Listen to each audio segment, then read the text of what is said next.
I'm going to press the record button now.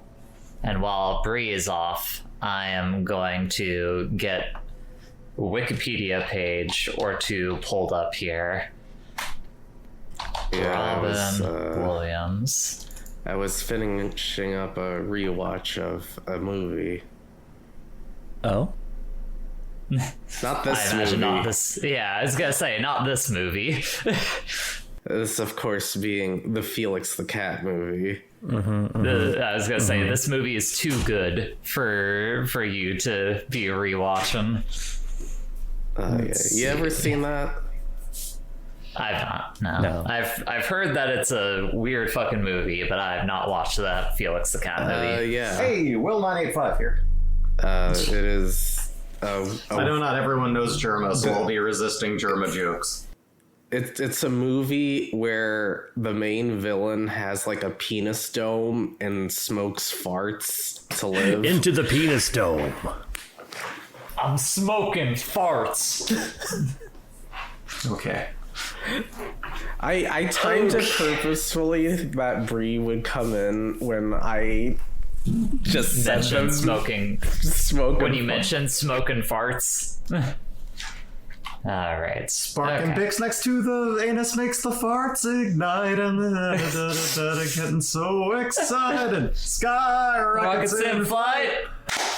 Afternoon delight. That's gonna fuck up finding out where the clap is. Yeah, Let's go. Baby. We should have had that be the clap.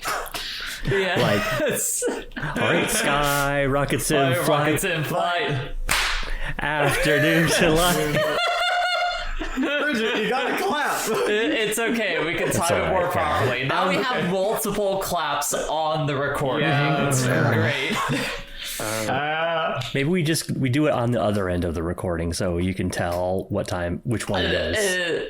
It'll be fine. I'm actually not very. It'll be the one where all three of us have clapped. It'll be on the lines when we're lining them up. Yeah, you have to set it all by Bridget's clap because she's only done. Yeah. She's the only person that will have done one. Oh man. I was going to try and do a blank check-esque bit where I, read off Robin Williams' monologue when the two of them are in the park together and try to work it into recording the podcast. That's a tough one. Apparently on Genius they have Good Will Hunting park bench scene lyrics, which is just his monologue. He's spitting bars from the movie. Oh god! I just want to know if that film opens up with like little undersea like creatures with boobs that they like twirl in a 360 motion and like aim. What is this? The Felix the Cat movie. Oh, okay. Yeah, Cuphead. No. Oh my god. Okay. The last thing I need to do is navigate to our co-host so I can pull up the couple of questions that we have from that we have gotten in the interim since the last recording. Speaking of recording, hi everyone. Hey! Welcome to another episode. we were not gonna worry about it. On the count of 3. 1, 2, 3. What we view's connected by cast or crew, deciding the next film, that's the gist. Put it on the list. Perfect. Hi everyone, welcome to Put It On The List. This is the podcast where every other week we watch a movie and talk about it, with the one catch being that the last movie that we watched has to be connected to the next movie we watched by either cast or crew. My name is Jay. My name is Bree. I'm Evie, and we're locking it in at every other week. We're just making that call. We should do every other week. I feel like that's probably the rhythm feels good. As the person that's editing these podcasts, I love having like at least several days of leeway to be like, I'm too fucking tired she is to edit a podcast today. I wasn't suggesting that we do it faster. I was thinking like we could have gone like, we're only going to commit to once a month, but if we do it more often than that, great. I mean, I like doing it every other week, mostly because I just love having these good, like, long discussions with all y'all about, like, one specific topic. Speaking of all of us, there's one person left on the call who hasn't had a chance to introduce herself.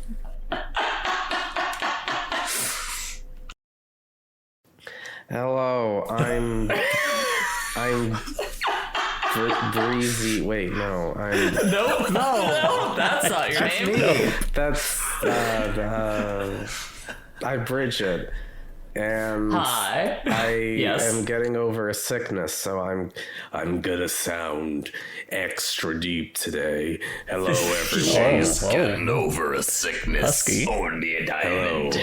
Only a diamond. This is Showtime Radio. Get and up, come on, get down with the 800, sickness. The Stick, home of White House, Bright House.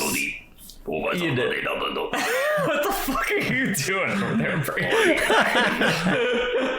You know, despite the shenanigans happening right now, this is maybe the most buttoned-down episode intro we've recorded yet. No, yeah. Mostly because we're on a time crunch because it's Father's Day and someone on the call needs to be out of here in under 3 hours. And I have a lot to say about this movie, so All right, let's go.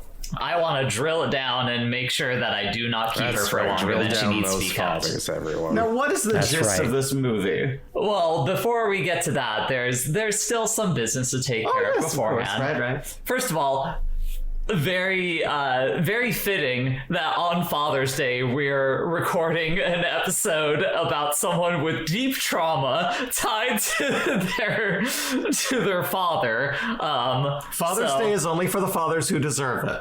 Such as Robin Williams. Yes. Robin Williams is everyone's father today. Yeah. I'm excited for Bree to pick her Juneteenth movie.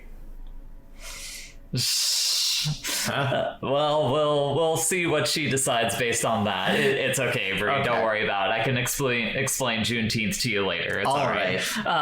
However, we can't dwell on this.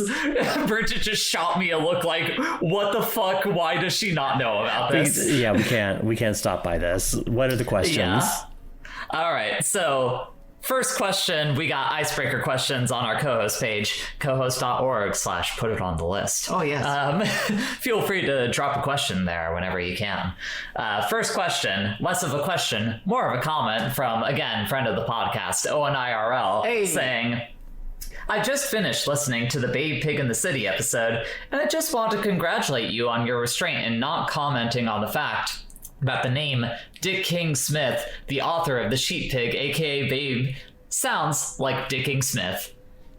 Thank you, Owen, for your Noted. comment. Thank Very you. insightful. Lovely handwriting.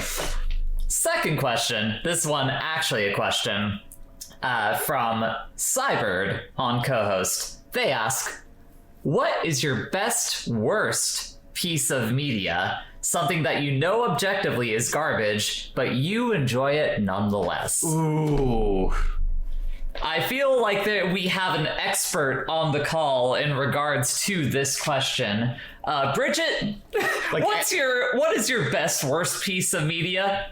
Any media, huh? Ow. Oh. I bumped my knee. Bree just need the desk louder than the clap. so hard. And this is like a concrete slab of a desk, and she need the shit out of it. I'm okay. Keep going. She's fine. smiling. I can see the pain in her eyes. Alright. We're fine. I'm a professional. All right, Bridget, what do you got? What do you got for us? I don't know. Battlefield Earth is always funny. You would say that's your best, worst piece of media? My best, worst piece of media. It's tough, because while you're thinking about that, I can kind of go into my spiel. That ends up leading to that philosophical question of dividing between so bad it's good and like, no, this film is actually bad. I just like to force people to watch it because of how incompetent of a film that it is. So Congo, number one with the bullet. Congo is yours. Okay. I feel like that's that movie, because that's a movie that is not trying to be funny. That's a supposedly serious, by the Jurassic Park author story about a fucking talking gorilla with the Nintendo Power Glove. Mm-hmm. I mean, there's plenty of stuff like that. There's The Wind in the Willows. These are all things I may subject you to. I saw, so you recently started a Letterboxd, and I saw that in your favorite films, you had The Wind in the Willows. I feel like the real long game of this podcast is gonna be deciphering what the fuck is wrong with Bridget. Well, I just want you to know, I put that in there because I couldn't think of another one at the time, and I was like, I bet this will fuck some people up if I just put this. Fucking bait! We were having this discussion last night. I knew it. I knew it was bait. Okay. Hey, anyways, I just let you masturbating know near the microphone. I have reduced Ninja Terminator's star rating to 3.5 stars. I feel like that's still too many stars. Bridget can put as many stars on Ninja Terminator as she wants. Blood Sea is very funny. Everyone should watch Blood Sea. No, don't watch Blood Sea. Do not watch Blood Sea. That's one comedy, of the most. No. Sea. Don't trust her. Don't trust her, because she was the same person saying that X is an entertaining film. Do not trust her. Blood Sea is fucking boring as shit. Blood Sea, I fell asleep watching that with you. Do not try to palm that off on people as being entertaining. The last couple of episodes are entertaining, and even then, not. Well, how about the Sword really. for Truth? I haven't seen that. That's the one where they interrogate women by putting opium in the vagina. I'm only laughing because Bree slammed her other knee into the desk now. Bree! I'm in a wheelchair by the end of this. Oh no. I just want to be near enough to the mic to be audible. Okay. Here's the thing. We need to move on to other people's choices, because Bridget could probably go on about this for like an hour alone. I've got mine. You say any kind of media? Oh, wait. Oh, okay. I guess, the person did specify movies. So the only media that I will actually admit is not like, top tier and amazing that I love, it's gotta be Eiffel 65. Specifically, the Contact is goated, but specifically the album Europop. I can admit that for me survives purely on nostalgia. It was some of the first actual electronic stuff that I loved. Oh, I get it. It was some of the first electronic stuff that I really, really loved, and it was just like, it was formative to all of my listening habits. And I'm being so judged by Evie I think now. she's judging me more so. What's up, Evie? The only media that you admit is not top tier. The only media that I can understand when someone says you only like that because you liked it when you were young, and I can go, yes. A lot of things I've grown out of. You're not liking it because it's bad, though. I'm talking. A lot of things I've grown out of. A lot of things I still feel hold a great level of artistic weight. That's the one that I'm like, look, I know, I get it, but I still love it.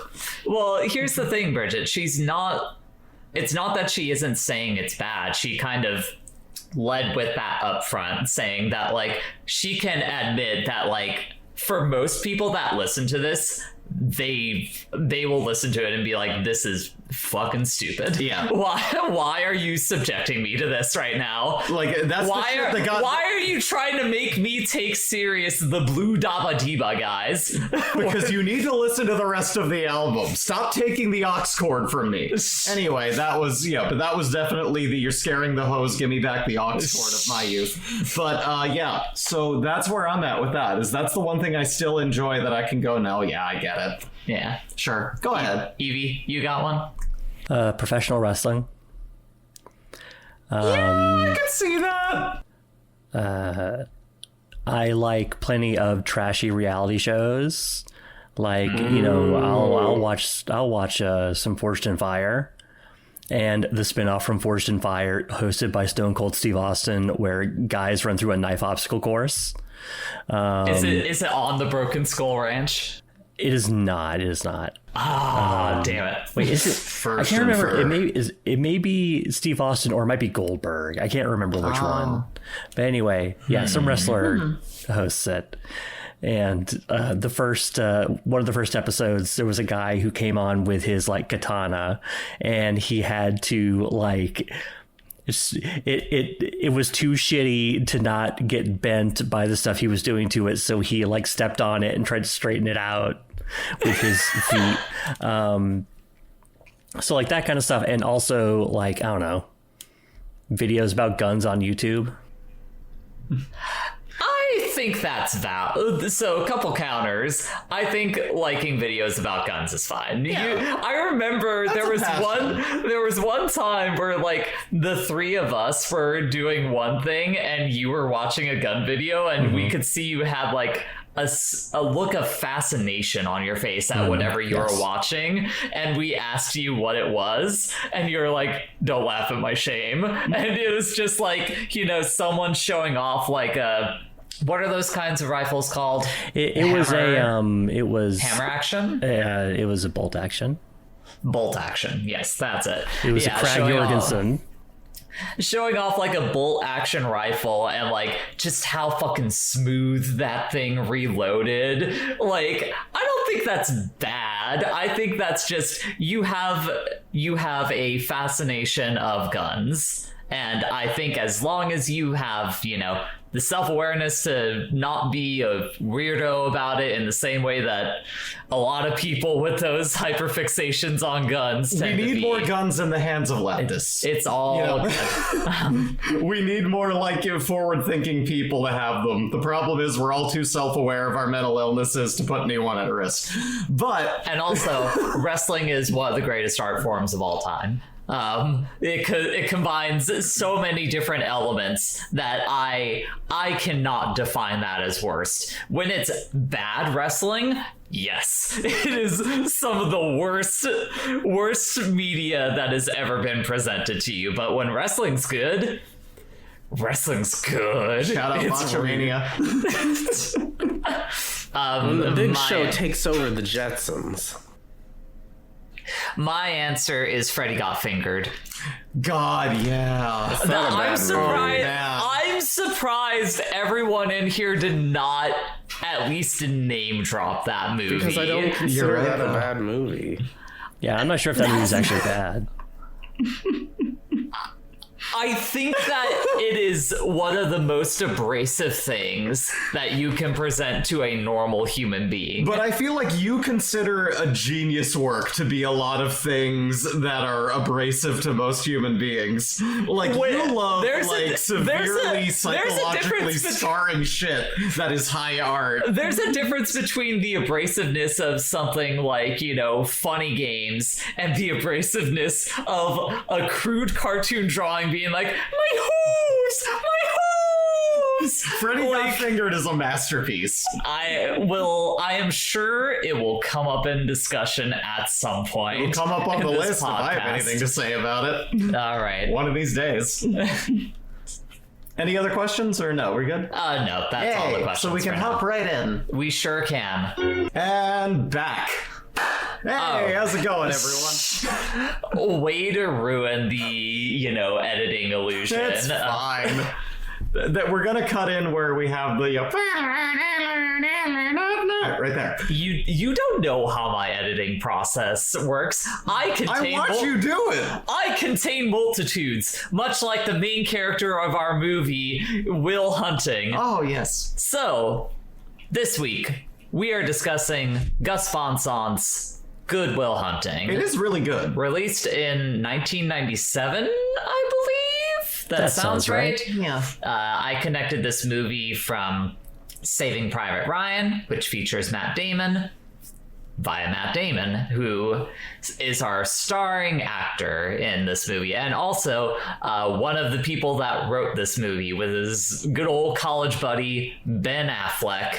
And I can't really go into it too much just because I didn't spend a lot of time researching the reception around the movie when it came out, but the big thing that was like the massive buzz around this movie is like these were two kids basically fresh out of college, and this was the screenplay that they wrote for like their finals in whatever class that they were in, and it got adapted into a movie, and it won best screenplay at the Oscars of the year that came out. So like, what was the best picture winner of that year? That's hard to say. Titanic, probably. Yes, it was. It like, was I imagine Titanic is just gonna like eat up any single. Yeah. Yes. Okay. Yeah, that makes sense. It was Titanic that year. Boat movie. But it got a lot of nominations, so that was. It's because that movie has tits. I mean, there's a lot of There are reasons more why reasons than that. Yes. But regardless, it was kind of a shot in the dark moment for a movie, and it's very funny to, much like we commented on in the last episode, that Matt Damon was cast in Saving Private Ryan because Spielberg was like, yeah, he looks like a good everyman, he's not a really super well-known actor. And literally, like, right before Saving Private Ryan comes out, Good Will Hunting hits and is this fucking phenomenon of a film. And when it kind of ruins. Well, I guess not ruins. He's still relatively fresh as an actor, but slightly, like, muddles the effect that that character was supposed to have in the movie Saving Private Ryan. But anyways, talking about the actual film, we start on a very pretty, like, opening. Yes. What is it, Bridget? Yeah, it starts about this kid. He needs clothes, and so he's trying to find a Goodwill because he can't afford. We'll get into his clothes because there's something that we have to point out. But go ahead. Wow, I was not expecting that. Someone to pull the trigger on that one this early. We're still Good under Will 30 Hunting minutes. Sundays on TLC. Good. Golf clap for that one. But where we actually open is we get our nice little opening credits scene, which I'm mildly curious. What do y'all make of like the kaleidoscope like vision thing that's going on in that opening credit sequence? Because that's something that on my last viewing of this film was like, usually if a film has like a proper opening credit scene, it's something that's kind of designed to pull you into the experience of watching this film. Mm-hmm. So like, I kind of have a like pretentious reading of what that might be, but I'm curious if anyone else has any read on that as like a creative choice for the opening sequence.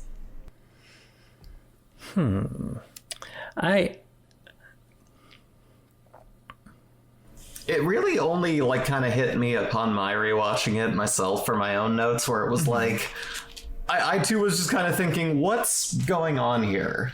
And then Yeah. and it does come up later.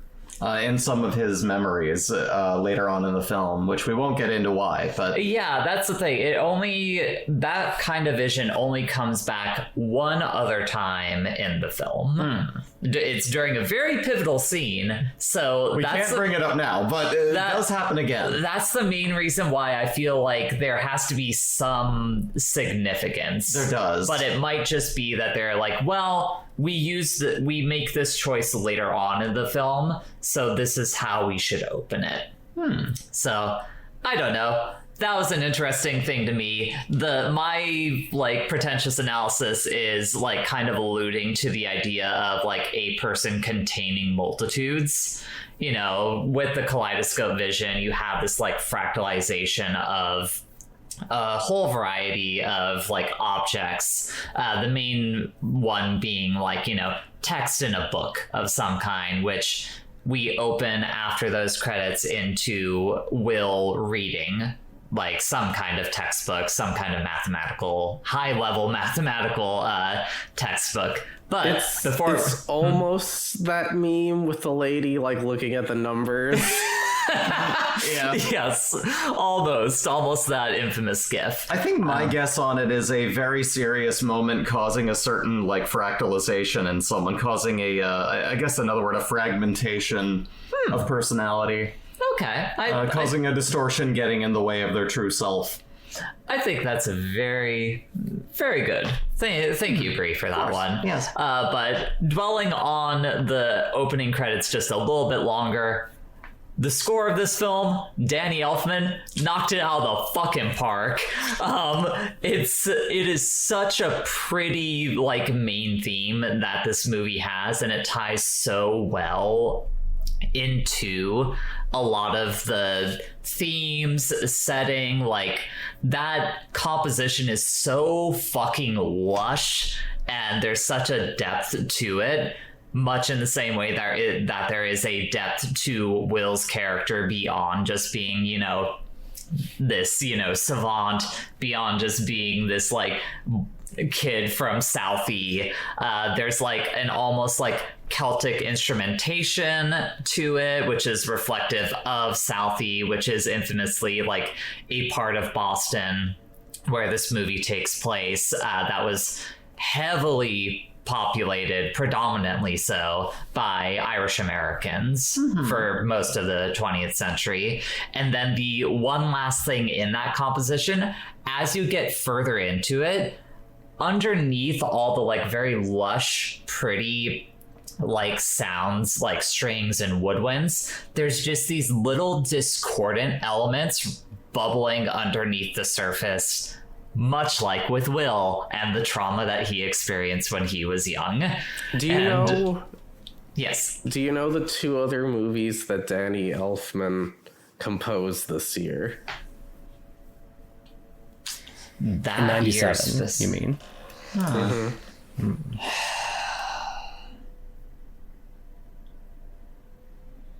Let's fill some dead air. What are they? Yeah, I don't know movies by years well enough. What are the films? The other is, one is Men in Black. Okay. Did he yeah. really? Really? Huh.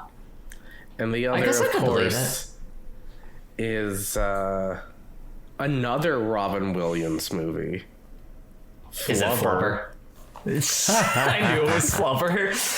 Oh man! So this was the real takeaway from this year was Good Will Hunting. Yeah, pretty much. And the one last thing, People remember Men in Black music. yeah, I mean, it has that. I can't recall it off the top of my head, but it has that one like main theme that plays like right at the end, where like you get a scope of like how big the universe is, and it's supposed to be like this mind-blowing moment. And you know, you have your classic Danny Elfman like swelling, like fanciful orchestration. I remember none of the score. I only remember the theme song. What does it end with? It ends with like aliens playing marbles with the universe. Yes, exactly. And the one last thing I wanted to note about the opening credits is we see in our co-executive producers list, Kevin Smith. Yeah, Kevin Smith and Scott Mosier. I want to focus on Kevin Smith because apparently Matt Damon and Ben Affleck first came to Kevin Smith with the script for him to direct this film. Oh, wow. Really? This would have been What a different film that would have been. It would have been such a fucking different film. It would have been such a worse movie. Yeah. And I think that Kevin Smith himself knew this because, to paraphrase him and his response, he essentially said that they needed a director who knew how to make good movies. These little bubbles that make me respect him a little bit. Where, Yeah. Like, yeah. He knows his limitations. yeah, exactly. I mean, there's plenty of documentation about like his self-awareness in regards to himself as a filmmaker. Sure. Yeah. Anyways, actually going into the movie proper, we open up on. Oh yes, go ahead. I realized that, like, as you were talking about the opening credits, I was just like, I don't remember any of this. And I realized the reason why I didn't remember any of this is because I watched this film with my father, who is, in town visiting. And most of the discussion was taken up by, as soon as he saw Cole Hauser in the cast list, he was just like, Cole Hauser's in this movie? I was just like, I guess so. Wait, who's Cole I don't know Hauser? who that is, but good for him. Cole Hauser is apparently in Yellowstone now, which is the favorite TV show of every dad in America. I see. Yeah, it's favorite television show of every dad, and it's one of those like current like pop culture phenomenons that just a lot of people are watching and talking about. But yeah, so we open up to Will hanging out in just an absolute shithole of a home. Like, the house inside doesn't look too bad, but like when you get outside of it, it's just fucking trashed. You can tell that this guy is not living in like a good part of town. They want to hammer home the like, this is a kid from the wrong side of the tracks. Like, immediately. But yeah, he's just hanging out in his house reading like textbooks about advanced like theoretical math and shit when he gets picked up by his good old buddy Ben Affleck. But before we can really spend any time with him, we cut to MIT and we got Jerry, played by Stellan Skarsgård, acclaimed character actor, teaching a class right at the beginning of the semester. He's talking about how he put an advanced problem in the building hallway for one of his students to solve, noting that everyone who solved, the people who like solved those things will be featured in the MIT Tech newspaper, and all the success that is effectively tied to being featured in something like that. So, we got our setup for what's going to be the eventual inciting incident. And then we cut to good old Will Hunting, Matt Damon mopping up floors as a janitor. And my favorite thing about that scene is just how much he doesn't give a shit about like all these like hoity-toity students like in the hallway looking at the problem. He just fucking slaps that mop on the floor, and you can like see some of the water like on the floor just like pooling towards the kids, and they like get out of the way like, oh, fucking what the shit. I'm trying to take this in and figure out what the fuck I need to do to figure this out. And Will takes a moment, notes the problem, and you could tell that he's like either trying to like memorize it or just try and figure it out in the moment. Then we cut to him and Ben Affleck, who plays a character by the name of Chucky, hanging out in the bar, just being absolute drunk like drunkards. Chucky is like talking to some lady in the bar, saying like, hey, why didn't we fuck last night? Why didn't you give me a little bit of that hoochie coochie last night? A little bit of that hoochie coochie. Oh my god. I guess I could talk about it now, but like, I love how much of this movie is just about these guys just being absolute bullshitters. Yeah. Like, and it becomes like actually a really important point later on that they are like a bunch of bullshitters. Yeah. But yeah, she says that he's got like a Tootsie Roll dick, just like I would want to fuck you anyways. Casey Affleck is sitting next to her and just like laughing at Chucky like getting shot down there. But one of my favorite notes is the fourth guy in the friend group amongst Cole Hauser, yes, who in this scene looks like his life is in fucking shambles. Yeah. He's holding a beer bottle in one hand and he's got like his head in his other hand, and you're just like, what the fuck happened to this guy? Yeah. Like, what is wrong with his life? Is he like hiding his face laughing after that line and they couldn't quite get the scene, or what's going on? So the details of the beginning of this movie through like that first MIT sequence is I lost them because at the end of the credit sequence, you know, when it pointed out that Kevin Smith was the co-producer, I was like, oh, Kevin Smith's the co-producer, and my dad was like, who's Kevin Smith? And I explained to him, oh, he made Clerks, and my dad was like, What's Clerks? What's Clerks? And then I was like, oh, Stellan Skarsgård. And he was like, who? And I was like, character actor, Stellan Skarsgård. He was, I don't know, he was in Thor. I was like, oh, he's in Thor. He's in Thor. He was in the new Dune movies. Yeah, like what? How do you explain who Stellan Skarsgård is? Just like, oh no, he's that guy in like 20% of movies. Yeah. And then the other thing to note in this like opening bar sequence is the costume design for Will is so fucking good. Like the shirt that he's wearing is like, you can tell that he is like hard down on money and shit. The dude has like two shirts. Yeah, one of which is just this, what he's wearing here, a gray shirt with hockey sticks on it.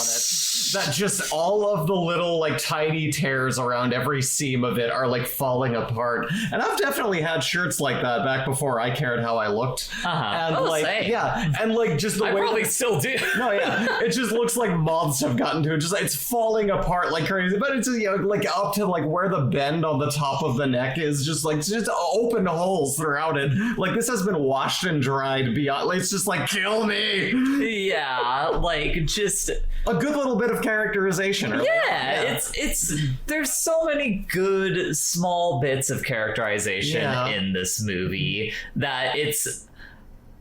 My notes are like 8 pages long, and I'm trying my best to not get like bogged down in all the minutia of everything. It's that kind of film. Because I guess I didn't even give a cursory summary of this movie. This movie is about this like kid, or really this young adult down on his luck. He's working class dude, but he's a mathematical genius. He ends up, you know, saw like getting notoriety from a math teacher there. However, he's at threat of like being imprisoned. He has a dark, seedy past of just like a lot of charges on his record. And the catch is that, you know, you have to work with me like on this math shit, but also you need to go to fucking therapy. Otherwise, the judge is going to throw you into jail for everything that you have done. Real simple. It's a standard drama. It's a lot of just like really basic like one-on-one character interactions and stuff like that. There's not a hard like set piece or anything to these movies. Anyways, that's my summary 40 minutes into the podcast. Yeah, it's worth noting that like the various like kind of like you say, he's a young man. He's like, they make a point of saying he's 21, like by the end of the movie, like, and like, you know, he kind of gets into a relationship with a Harvard student played by Minnie Driver. Yes, Skylar in the film. And And also, like, he kind of has an effect, like, on his therapist, who is played by Robin Williams, who, you know, we learn he's lost his wife within the past couple of years and kind of hasn't gotten over it. And like, I feel like we can touch on that a little bit later. Like, I think he has accepted it. But go ahead and continue. He hasn't moved on from it, I think, is the point that they land on, and so it's mostly just we see him kind of like he kind of figures out what he wants to do with his life, as someone who is in a position to do something with his life, as contrasted with everyone around him. Exactly. Yeah. Bridget, it looked like you maybe had something to say, or... Oh, I was just going to say Minnie Driver, as you might know from Tarzan. I mean, as you also might know from Princess Mononoke. I mean, you know what they say, Minnie Driver, tiny car. As you may know Minnie Driver from the short-lived FX TV series The Riches. Oh yeah, I don't know what you're talking about.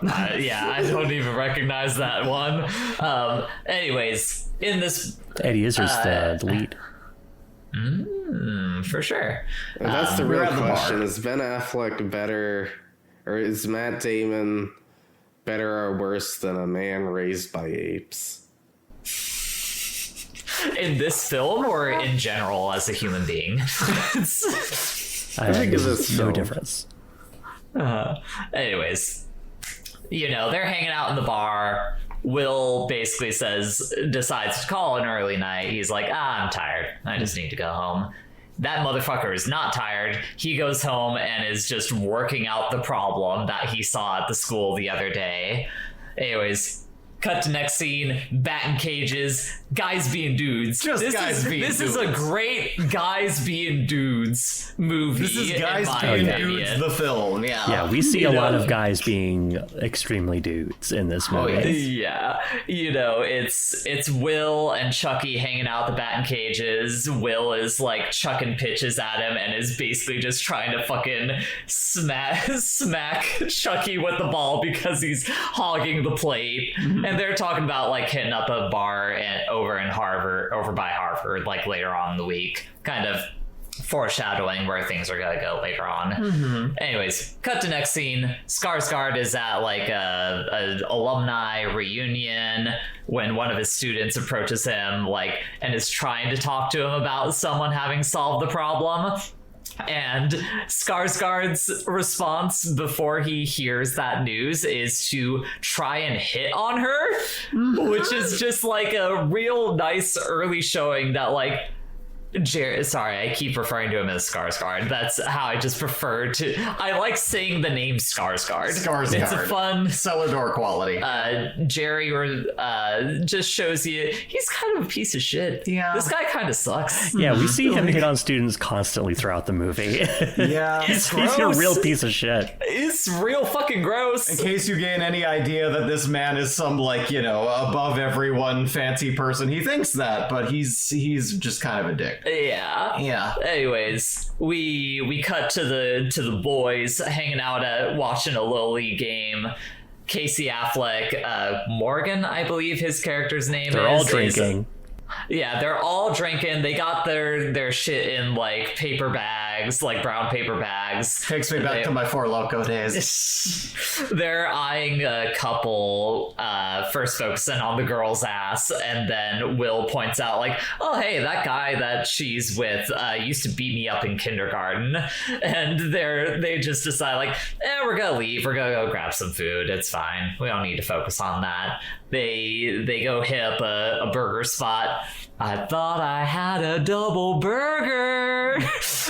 Casey Morgan, played by Casey Affleck, is low-key one of my favorite characters in this movie because he's such a good, the shit kid friend that everyone picks on. Yeah.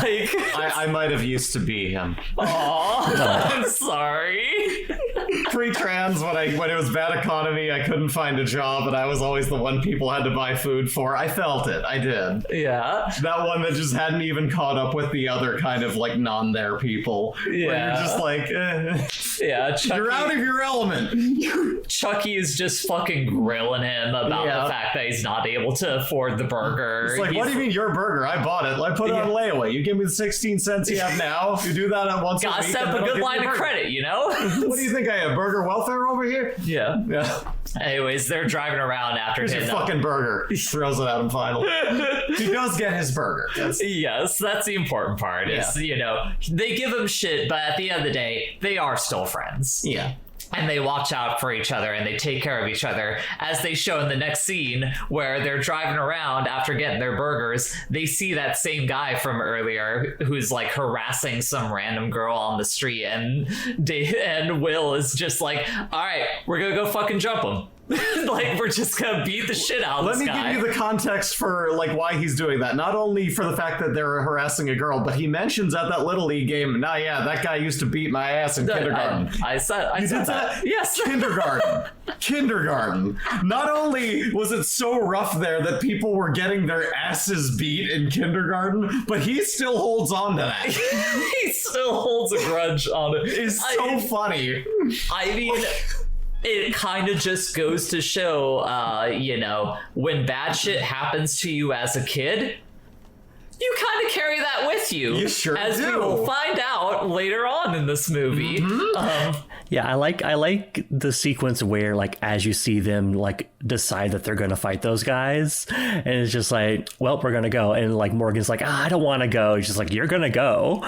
Yeah, like you're gonna help us jump this guy. You're a part of this group. You're a part of the Turbo team. Yeah, you are a part of the Turbo team, and if you don't fight these dudes after I fight these dudes, I'm gonna kick your fucking ass. Yeah.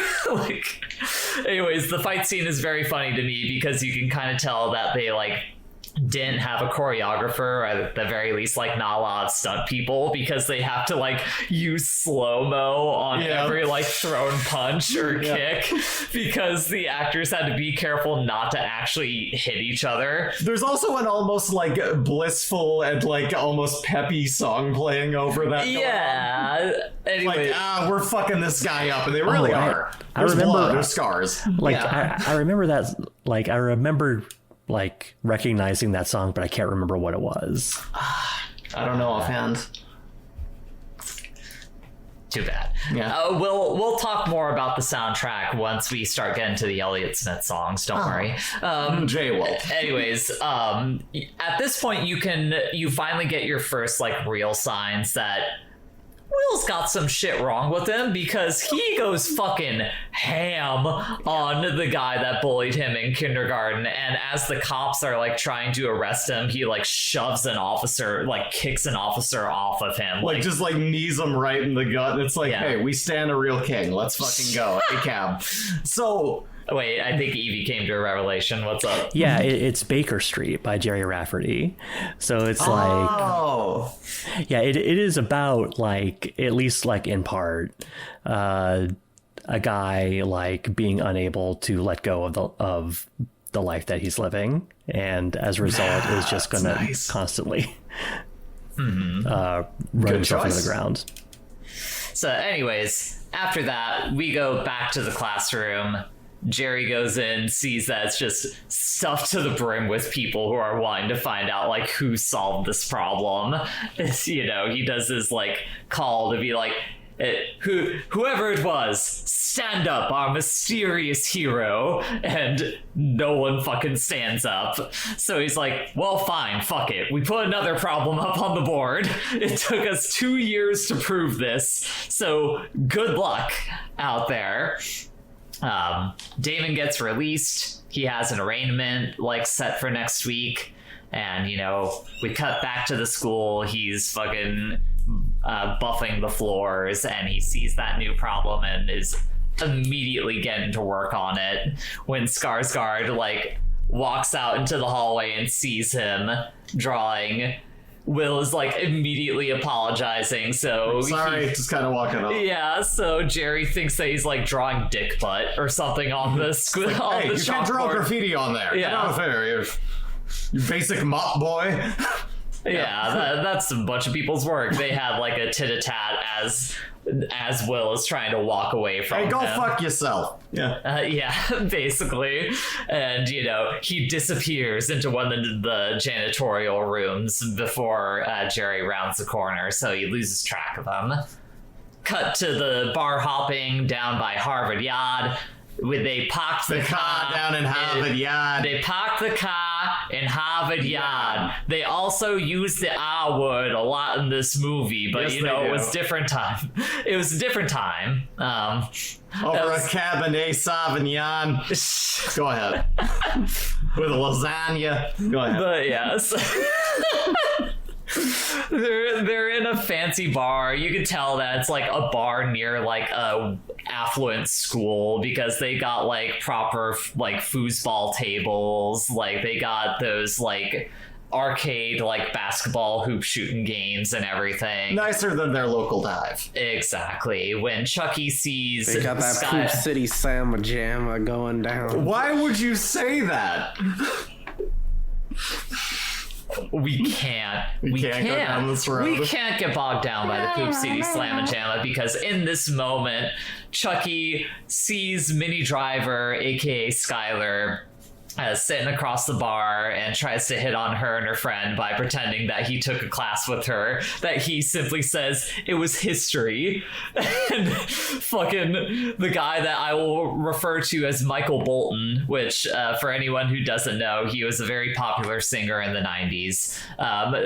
Basically tries to own Chucky with facts and logic by being like, oh yeah, you took history? I remember taking that between like recess and lunch. Like basically saying like, no, you're a fucking idiot. Ha ha ha, let me show you how smart I am, you little babby child. When Will hops in and just fucking destroys the dude. Like the guy keeps trying to like drop history facts and Will is just like drilling down, being like, oh, you read that in this book. Yeah, like word for word quoting what he's about to say, going, yeah, you read that from this book. You could have just learned all of this going to your local library. Instead, you wasted how much money on that? Well, the thing that I really appreciate about that back and forth is that Will is basically shaming the guy for just parroting all the stuff that he's like spent money learning in school, when we basically find out that that's essentially what Will is doing as well, as like a defense mechanism for himself and his like lack of experience with the world at large. Like he is literally deflecting constantly with that shit. But I was going to say, he also doesn't, like, he's a wise ass, but he doesn't use that as like his personality of, oh, look at me, I'm some big smart guy. But the thing, he does and he doesn't. Like, we can get into it a little bit later. He tries to act like he is more justified in doing it because of his background and things that he has been through, and because that he, because he isn't at least trying to hold it over people as like a status. Well, that's what I'm saying. He doesn't use it in that way. Yeah, there is a difference of utilization, but they are still doing the same thing. Sure, a little bit. Anyways, there's that back and forth. Will basically owns the guy and tops it off by just saying like, if you want to keep this going, like we can take this outside and I'll fucking kick your ass. And the guy's just like, no, I don't want to get in a fight. And as Michael Bolton's walking away, Chucky's like, how do you like me now? Like from behind Will. It's so good. Like a bunch of good like lad moments in there. You have Morgan like commenting to Skylar being like, my boy's wicked smart. Also, I just want to note that you're forgetting that Michael Bolton had that Lonely Island song. This is the tale of Captain Jack Sparrow. Yeah, I know that one. That's all I know of him by name. I'd say people would know that name from that. People would. I don't. That's why I don't make that reference. Jay's not people. She's wicked smart. No, we can't start doing that.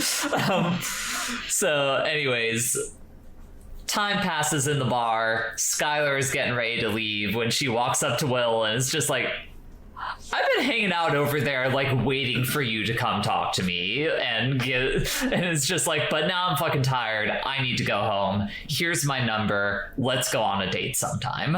Long and short of it. And from there, we transition to the boys again, just roaming about. They pass by Dunkin' Donuts and they see Michael Bolton sitting in there. And Will walks up on there, knocks on the glass, asks the guy, like, hey, do you like apples?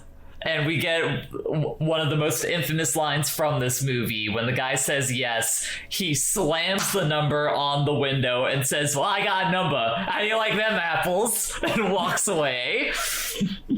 They're all drunkenly hanging off each other, chuckling, having a good time. Still like, ah. And in this moment, we also have our first instance of the utilization of singer-songwriter Elliott Smith. So before I ever even watched this movie, Elliott Smith has always been one of my favorite figures in music. Yeah. He is a singer-songwriter who tragically died in like the mid-2000s via suicide. But like his catalog is just some of the best like folk music like ever written. Like, you introduced me to him like when we started dating like 8 years ago, and like I remember like it was so outside of anything that I usually listen to, but I immediately loved it. It's great. Really good. The way that I would categorize him is he is like the Beatles but good. Yeah, like very very much the kind of person who writes songs, at least from a like music harmony perspective, where he's not caring about like the hard theory behind it. He's more just so trying to follow how he feels the song should progress. That's which fair. Is always fascinating because that's how you get those like really interesting like musical moments where you're like, oh, I've never heard someone like do that with a chord progression before or something of that nature. And that's beautiful. Plus, he's also just extremely talented on a guitar. You hear some of the shit that he does, it's like, damn, that's pretty good. Yeah. Anyways, the song that's playing during this song is from his first full-length album, Roman Candle, and it's called No Name Number 3. The lyrics from this excerpt follow as: we arrived too late, our mouths were opening, I turned off the light, so come on night. And the key part is after this, where it goes into effectively the chorus, where it says, everyone is gone, home to oblivion. Because as that song is continuing on, we transition out of the bar scene to the drive home, to Will getting dropped off at his home, where like, even with that like bright spot of like getting to meet Skylar and her giving him his number, he's still going home to like the same shit heap of a house. He's more or less out of his job. Like the crew was like kind of talking about how he got fired because, you know, effectively Will abandoned his job. During that scene where, you know, he was run away from Jerry, he just left. So he's probably already thinking like, well, I'm probably going to get fired from that, so I'm out of a job. And then on top of that, he also got arrested and has an arraignment to go to, and he's probably going to go to jail for assault and all of his previous charges. So he's just simply going home to oblivion. Like he has arrived too late to, you know, utilizing his talent in some kind of way via that math problem that's on the board. So he's going to just continue into the doldrums that someone in his kind of class position would end up in. Anyways, from there, after he gets dropped off, we transition to Jerry.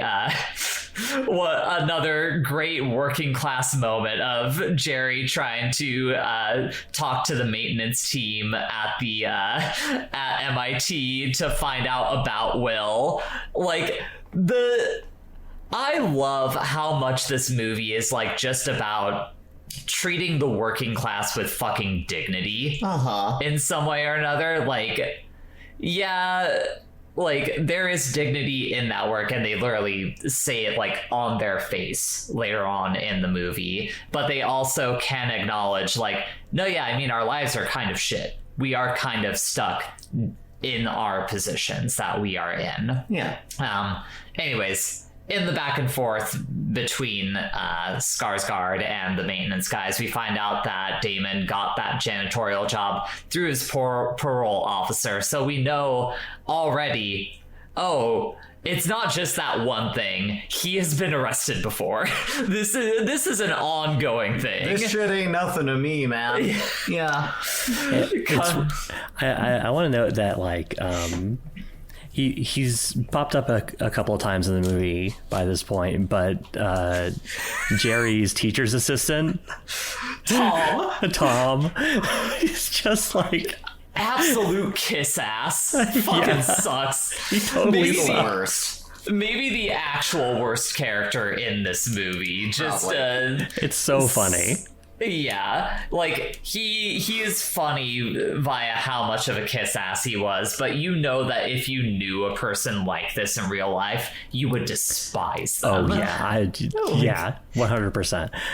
Like during the scene where Jerry is talking to the maintenance guys, Tom steps in at some point being like, "Don't you know who this is? This is Professor Gerald Lambeau." And like one of the maintenance guys is just like, "Oh, this is Professor," like, I forget Henry what that guy Schmidt. Henry Schmidt. He's just like pointing to the other maintenance guy, just like, yeah. Do you like, think I get out of fucking here. care? Yeah. Anyways, cut to Will in court, and he's fucking spitting hot fire at the stand, like demolishing the prosecuting attorney. Speaking for himself. Yeah, like he does not have a defense. He is simply defending himself, and you know that prosecutor eventually like sits down, but the judge is still like, "Listen, man, I'm looking at all these things. You just beat up a cop. You're going to fucking jail." Like, I'm sorry, dog. But there's also a moment in that scene where, like, you see how much of kind of a petulant child Will can be, because the judge points out how in a previous case he cited some old ass like US law in his defense, and you have a brief shot of Will like mouthing the law that he like said. So like he is such a fucking child. Like you could tell how much of a shit he is and how much he relishes getting to have those moments with people. Gotta get him where you can. Like, I feel that too. Oh sure, totally. Like I said, when you're in that kind of like working class position, like you don't get a lot of opportunity to fucking stick it to people. So when you actually do, it's like, fuck yeah. You especially got to get them when you're about to go to jail for punching a cop. Yeah. Will basically gets to live out, you know, these things in his life that are the everyone else goes, man, if I'd have thought about it for 5 seconds before that one time, I totally would have, you know. Put a pin in that. Yeah. Anyways, we see Will incarcerated. He's using his one call to call Skylar and shoot his fucking shot, but also some rando guy in there like is getting escorted by a guard and is like basically offering himself up as like a prison bitch to Will, and Will's Hey, like, you want a piece of this ass? Oh, Riri from Juvie. I went to juvie with you. What's going on, man? Another wonderful little piece of characterization there. Yeah, like it just lets you know, like, yeah, this guy's been in the fucking shit. Yeah, I too have friends in low places. I know. Exactly. I get you. So at first, Will is treating the call like his shooting his shot, And, he sets up a date, but then he also asks her towards the end of the call, like, are you pre-law? Basically saying, like, are you learning to be a lawyer? Because I could use the help. Anyways, Jerry apparently talks to the judge. He sits down with Will and explains that, like, okay, I can get you out of your situation on 2 conditions. 1, you have to be supervised with me, like, doing this math work. 2, you gotta go to fucking therapy. Which Will is just immediately like, I'm not going to therapy. But Jerry says, like, I mean, it's better than going to prison, right? And then there's just a little bit of silence there where you can tell that Will's like, I mean, I guess it is. Yeah. So he agrees to it. But he is an absolute fucking shit about going to therapy. He basically researches every single therapist before he is about to, like, meet with them just so he could fuck with them and make it as hard as possible. Yeah, so you have your first one, which features George Plimpton. We get a George Plimpton jump scare. just like suddenly George Plimpton is there. What else has George Plimpton been featured in? He's just like a character. He's just like a character actor, and I think he's also a writer. Yeah, he's a big influence on, like, John Hodgman's persona. I see. But my favorite part about that first therapy session with George Plimpton is George Plimpton basically listing off, like, no more roughhousing, no more ballyhoo, a word that no one fucking uses. And the last 2 times we watched it, you and I were just like, well, that's my whole thing is my ballyhoo. No ballyhoo. That's like my whole thing. You just imagine Will being like, oh man, but ballyhoo's what I do. Ballyhoo's my thing. I love the ballyhoo. So, Will is kind of stringing him along for a little bit, and he basically, like, is telling this bullshit story about him, like, imagining, like, going to gay bars and, like, dancing with people and everything. And he has a moment of Do you find it hard to find the fact that you're gay? Yeah, do you find it hard to hide the fact that you're gay? And, the guy's like, what are you talking about? And Will has to be like, I mean, I don't have a fucking problem with it. I don't care if you putt from the rough. Boston, one of those cities where, like, people will use the R word, accuse you of being gay, but, like, you hold your own, like, with the people that you surround yourself with. Like, just like, listen, I'm not going to, like, hurt you for doing that. I'm just gonna say it like it is. I'm gonna say it in the most crass way possible as a Bostonian. Yeah. Anyways, so we cut to Jerry in the hallway outside of the office hitting on young girls again. Yeah. Gross. Yep. Stop that. Please stop that. When, George Plimpton walks out and is just like, I can't work with this child. and basically says, like, find a different therapist. And we go to the hypnotist who, tries to get something out of Will. Will is feeding him some bullshit, like, kind of implying that he was touched as a child before breaking out into skyrockets in flight, afternoon delight, which clearly the superior usage of that song in pop culture versus what everyone knows it for, Anchorman. So clearly that guy is out too, and Will is, like, holding up a little trinket in front of Skarsgård's face saying, like, I don't need therapy. Once they're kicking him out, he's still being a shit. He's still like, no, dude, to be real, you totally had me under your spell, man. You had me hypnotized. So good. But Tom the TA is just like, I mean, what are we gonna do? And and Jerry's like, all right, I got one last person that I can go to. I was roommates with him in college, and we cut to just some local community college, which is a nice little way of showing the divide between where Jerry and our next character being introduced, Sean, played by Robin Williams, are in their lives. Who I would argue that Sean is what takes this movie, or particularly Robin Williams' performance, is what takes this movie from being pretty good to, no, this is one of my favorite films of all time. Like, just bar none. It's so fucking good. He is literally perfect in the role that he is in. Like, he's got this warm, welcoming presence that still has like that slightest bit of like manic and crass energy that he's known for, like in his like comedian role, or in his comedian career.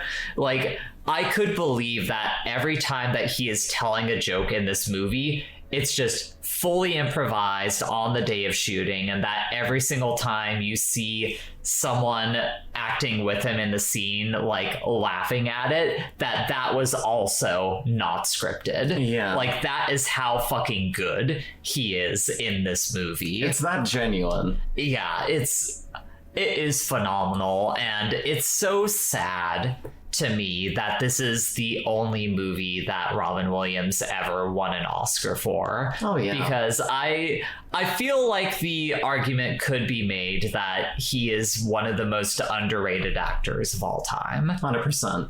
Like, he's just so good. He's got such a presence to him that pulls you into whatever he is putting out there on the screen.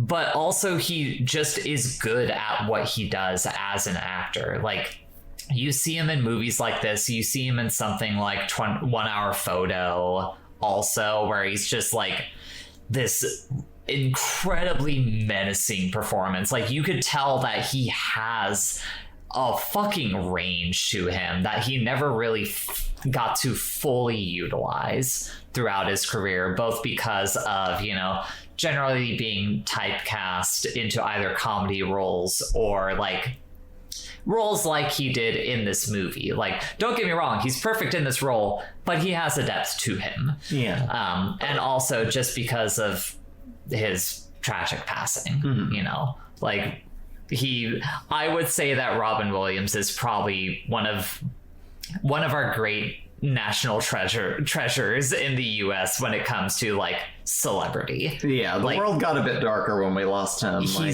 He was just such a fucking amazing presence. He was. In pop culture. Does anyone this is our Robin Williams in memoriam section. Does anyone have specific things that they want to highlight about him as an actor? Like, I think the thing is just like he like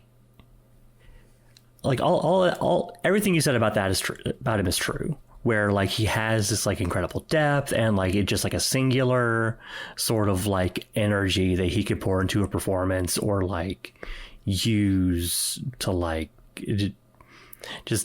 it's clear that there were here was a guy who like contained multitudes, right? But also like he was in just like so much junk. Oh yeah, he was just in so much crap. Like, so underutilized. Like his last like posthumous role was like the fucking like Night at the Museum 2. Yeah, it was. Oh yeah. Fucking sucks. And the reason being very much that he was seen a lot for his comedy acting. Yeah. The reason he was given the genie role in Aladdin was they were like, look, we just wrote this guy to be your comedy act. Yeah. Like, we want you to be him. But like, when you are comedy, you're rarely high comedy. What pays is you need to take gigs that are, not all comedy's great. So you end up in a lot of shitty movies, like Night of the Museum 2. But, his serious acting chops fucking cut. Like, Yeah. he needed to be utilized more for that. Like, than before his this- haha persona. Before this, he like got a like lead actor nomination for the Oscars for like Dead Poet Society. That's the movie that has like the famous "Oh Captain, my Captain" yeah. scene. Yeah. Yeah, and he's in the birdcage. Yeah. Oh yeah, And, The Birdcage is such a wonderful Death film. to Smoochie. Death to Smoochie, he was in that. That's right. That's maybe more infamous. Also, it's Night of the Museum 3. It's 3? I thought there were only 2 of those movies. He's just adjusting. Anyways, but also like there are other comedy roles that he did that were like actually for movies that were like genuinely really good films too. Like when he was properly used in those comedy films, you get something like World's Greatest Dad, which is like one of my favorite like black comedies of all time. It's so good. We need to watch that someday because it rules. Sure. Yeah, and it's like he really tried to resist like being typecast in that way. Like the whole thing with Aladdin was that, they had that role for him, but he was like, okay, but like you can't like sell the movie based on me being in it. And then they did that anyway. So it's like He got screwed like- over 9 ways from Sunday over that whole deal. It sucks. it feels He like did come back for the 3rd movie, though. yeah. Wow. After he saw how well The Return of Jafar did. And that's not a good Aladdin movie. addendum here. Sorry, go ahead. It's not a good movie, but like Anyway. it sold like crazy. Anyways, we probably should That movie continue. has a Gilbert Godfrey song. Have you ever heard Gilbert Godfrey sing? Anyway, we're gonna move moving on. along. We'll discuss that when we probably eventually get to that movie. Anyways, we are introduced to Sean teaching a class like about teaching a psychology class. So, classic rule of film language is that whenever characters are in a classroom and a lecture is going on, more often than not, the subject of the class discussion is important or key to the film itself, be it themes or just teaching us more about the characters. So, on face value, it's extremely easy to see how that is tied in this scene to the movie as a whole, because the main topic of discussion for Sean is trust. That is literally what Sean spends the whole movie trying to build with Will to try and get some kind of breakthrough on Will's trauma as a child. Showing Will how to open up to someone intimately and trust them. And at that moment of breakthrough, learning how someone breaking that trust in like especially familial relationships just can destroy a person, like has the potential to destroy them for the rest of their lives. However, on top of that, something that I only noticed on this first watch through, on the blackboard behind him, there's a fucking diagram about the stages of grieving, Through death, specifically. Through like, somebody's death. which ties to Sean's character, which, as Evie was alluding to, is tied to the fact that his wife passed 2 years ago. And the interesting thing is, in that lecture scene, Sean is firmly planted like next to that final step of acceptance, which, as we will get into later on, he has accepted. If anything, he has accepted too strongly the fact that his wife is dead. Anyways. But it shows right next to him the stage at which he is at in that entire process. It shows the backlog of him right next to him. And it's like, dog, the framing is genius. Yeah, Like, so good. Such a good little fucking touch. I'm really glad you noticed that. Yeah. That was really cool. Anyways, you get some nice banter between Sean and his class, and then as he's like ending the class because Jerry has like kind of walked into them and, you know, introduced himself and wants to talk to Sean. You have like him cracking that little joke about like, next week we're going to be discussing Freud and how he did enough cocaine to kill a small horse. And, you know, cut to them, the two of them at dinner, where, you know, they're just at first just kind of catching up about everything. You know, Jerry's asking Sean, like, why don't you show up to any of the reunions? You know, again, kind of like drilling down that divide between where the two of them are in their lives and their status as people. And Sean kind of highlights, like, no, the last time you basically tried to contact me was after my wife died. And, you know, Jerry's like apologizing, just like, oh yeah, I was busy. Oh, I had to be at a conference. I was like, oh dude, come on. Just Sean cuts him off mid-sentence, just like, I got your card, it was nice, in the most cuntiest way imaginable. It's so good. I got your card, it was very nice. Yeah. But Jerry like goes off talking about Will trying to get Sean for the job, explaining like the levels of genius that Will is operating on. But the main thing that ends up selling the job for Sean is that both him and Will are from Southie, which, as I kind of talked about earlier, part of Boston that's historically working class Irish American part of the city. From there, we enter our first session of therapy between the two. Oh, yes, go ahead. Yeah, I like during their conversation where Gerald was like, was trying to make the case to him, and Sean already knows all of the therapists that he tried to use first, and he's just like, oh god, not Rick. The hypnosis guy. It's so good. How many people did you ask before me? 6.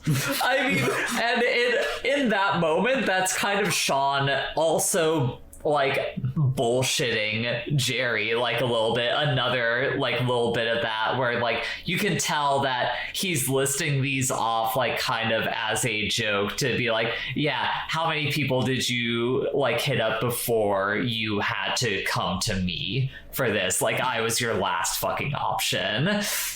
Like, but you get your first session between Sean and Will. The Professor Jerry and Tom the TA try to sit in. Sean's like, get the fuck out of here. This is private. This is between the two of us. Yeah. And that session is so fucking good. You just have Sean trying to be as patient as he can, just asking like casual conversational questions to Will. Will just bouncing like snide comments immediately back, trying to deflect on any point that he's trying to make. And he kind of realizes that that basic antagonization he's doing is not going to work. So he gets up and starts like prodding at like every little thing that he can find in the room around them. And, you know, in those moments, they kind of start to lay the foundation for their relationship, because they, you know, are able to be crass with each other without immediately going into like, we're gonna fucking fight. Like, it's just like setting it up as like, no, we are therapist and patient, but also I don't mind like talking in our, you know, usual Bostonian ways between one another. But, you know, eventually Will finds a painting in the back of the room near the window of a man like rowing a boat, effectively lost at sea in the middle of a storm. He makes some comment about like, you know, Sean being one step away from cutting his ear off like Van Gogh. And eventually he just you can kind of tell that Will throws it out as a shot in the dark, but he throws out the idea that Sean married the wrong woman.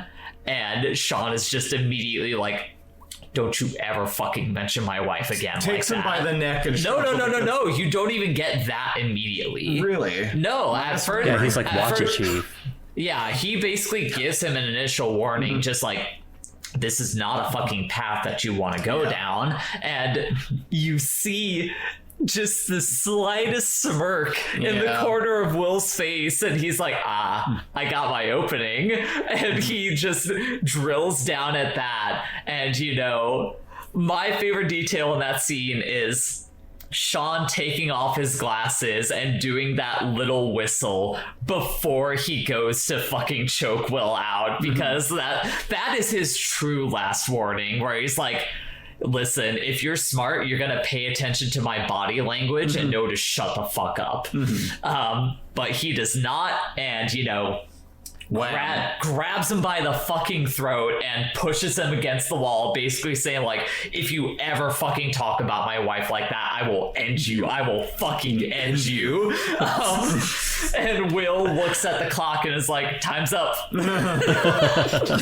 Session is done. Cut to Williams at home, kicking back whiskey, just looking really contemplative about everything.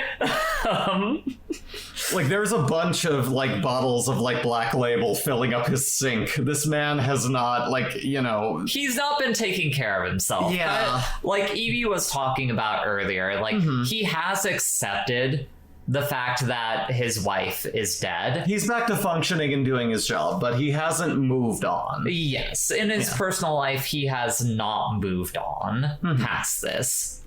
But from there, we transition to our first date between Skylar and Will, which is accompanied by our second Elliott Smith song, this time off of the album Either Or. It's the final song on the album, Say Yes. And it's this, like, really kind of heart-wrenching, like, song about, like, having loved the world through the eyes of, like, someone that you had been in a relationship with, but, you know, maybe broke up with, or something of that effect. And, you know, while that song is playing, you know, Skylar and Will, they're having a fun time in this, like, tchotchke store. They're, like, playing with a bunch of different props. There's a lot of fun gags in there.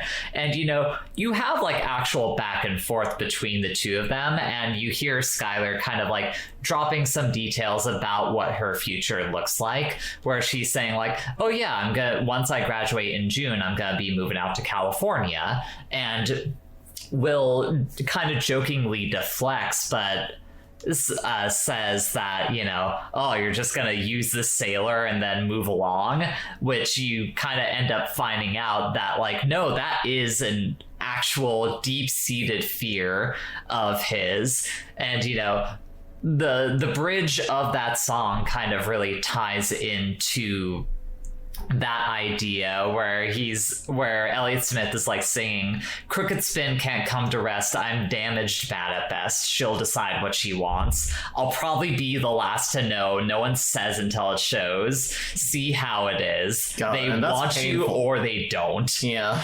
Say yes, I'm in love with the world through the eyes of a girl who's still around the morning after. So, like, you can tell, like, all of the song selections, all the Elliott Smith song selections are just so perfectly tied into the psychology of Will as a character, where you just have that, like, sadness and uncertainty of Elliott Smith as a person tied to those same characterizations of Will throughout the film. And it's just such a good fucking touch.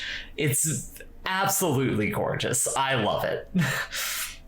And from there, we move into the second session, where, you know, Will walks into Sean's office, and Sean immediately grabs his coat and he's like, come with me. They go to the park, and, you know, Sean delivers one of my favorite monologues as well, where he basically is just breaking down, like, you know, despite all the shit that you talk, you have not actually experienced anything that the world has to offer outside of Boston.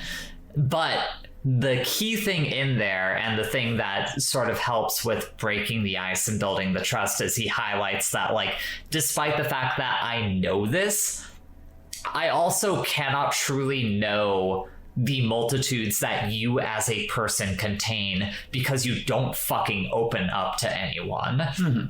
So I won't try to pretend like I truly know you yet, but at the end of the day, what we do from here is all on you. Your move, Chief. Yeah, exactly. But it is incredible talk. Like, oh yeah, like he's being dismissive, but he's dismissing like the bullshit. Like he's saying like all of your all the banter and like the needling and sort of like this sort of like this sort of like top layer antagonization, the shit that he spews is just like, it's all defense mechanisms. It's like, this doesn't mean anything. Like there's nothing about you that I couldn't learn, you know, from some book unless you open up to me. Exactly. So, you know, you can tell that this finally kind of hits a chord with Will on some level or another, because in the next scene we have him finally trying to call Skylar for a second date, but he fucking chickens out. He's like in the rain trying to call her. When she answers, he's kind of just quiet on the phone for a bit and eventually just hangs up. I like Skylar's side of that conversation, or like, you know, the phone call where she assumes it's some weird professor calling her again. Yeah, which, considering what we've seen from Jerry as a character, not surprising. Anyways, we get our third session. No conversation happens. Will is literally just waiting out the clock. And, you know, Jerry talks to Sean afterwards being like, what do you mean you didn't fucking say shit? Like, is this a staring contest or something? And Sean is like, yes, but I can't be the first one to move, because as soon as I do, I know I'm just going to get bullshit. So, like, I need to have this kid move first, because that's the closest thing I'm going to get to some kind of genuine interaction between the two of us. He picks up that, like, what Will is doing is like proving that he doesn't have to talk. Yes, exactly. And from there we see, you know, a scene of Will basically schooling some old dude who looks like Siskel from Siskel and Ebert on math. It's always bothered me. Every time I've watched this movie, I'm like, is that fucking Siskel? I don't think it is, but it looks vaguely like him. And when I commented on that when Bridget and I were rewatching it the other night, you said that you had read the review. Was it the Roger Ebert one or the Siskel one? The Roger Ebert one. What did he have to say about this movie? He gave it 3 stars. He said the plot isn't going to do anything you don't expect, but it's not about the end. It's about the little moments. Yes, that is a excellent way of, like, just tersely summarizing it, because that's why this podcast is going to end up being, I'm going to use every, like, minute that I have Evie here with me, because, like, it's all, like, I spent last night an hour and a half taking notes on the first 40 minutes of this movie. Like, it was a long watch session for me. And I like the scene where, you know, where the Siskel looking motherfucker is getting, like, is having his work kind of like dismissed because, you know, you got Tom just kind of like trying to like cheer him up. It's just like, you're still very smart. It's okay. You're still a smart boy. You know, he just got lucky. You know, sometimes you just get lucky. Like, Tom is like fully on that like copium of like this savant kid. Like he can't truly like be a savant, or if he is, if he is even, it's a flash in the pan. Copia. Yeah. But from there, we enter our fourth session where, it seems like Will's going to be waiting out the clock again, to the point that Sean starts to nod off and fall asleep.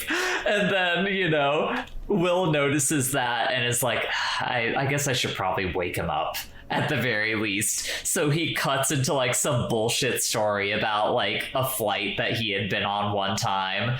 He hasn't left Boston, so of course he never has been on a fucking plane. And that finally allows Sean to ask have you ever been on a plane? They're chatting about life experiences. Will's I have gotten laid, because that was one of the things that Sean mentioned during his monologue. Just I bet you've gotten laid, but you've never truly loved a woman before. You've never woken up next to a woman and felt nothing but happiness. Yeah, you've never opened up to a person in such a way that they can look at you and just destroy you with their eyes. Yeah, just demolish you in that way. Anyways, so they're talking about Will being scared to ask Skylar out on a second date, and Sean just fucking cuts to the quick and is like, I see what you're doing. You're basically just afraid that you are going to ruin whatever magic you feel like you have between the two of you now. You're gonna find out that she's not perfect. You're not fucking perfect either, dude. Mm-hmm. That's not the point of love. And it allows him to break into the story about how his wife would fart in her sleep. And this is the one that feels most truly I'm not sure that this one was fully scripted. I'm almost willing to bet that Williams pitched this story to Damon and Affleck and was like, do you feel like this will work as a good banter to break the ice? And they're like, fucking yeah, it would. Because you also see the laughter on Will's face as Sean recounts this, and it looks like a guy who's keeling over hearing a story for the first time. Yeah, it's so fucking good. But you finally get your first moment of Will taking an initiative and kind of changing things for Sean as well, because he asks Sean do you ever plan on remarrying? And Sean's just my wife is dead. Just hard wall on that, just over and over again, just my wife is dead. My wife is dead. I'm not. What happened to your wife, by the way? My wife is dead. I always forget. That's the one thing I keep forgetting. Yeah. Anyway.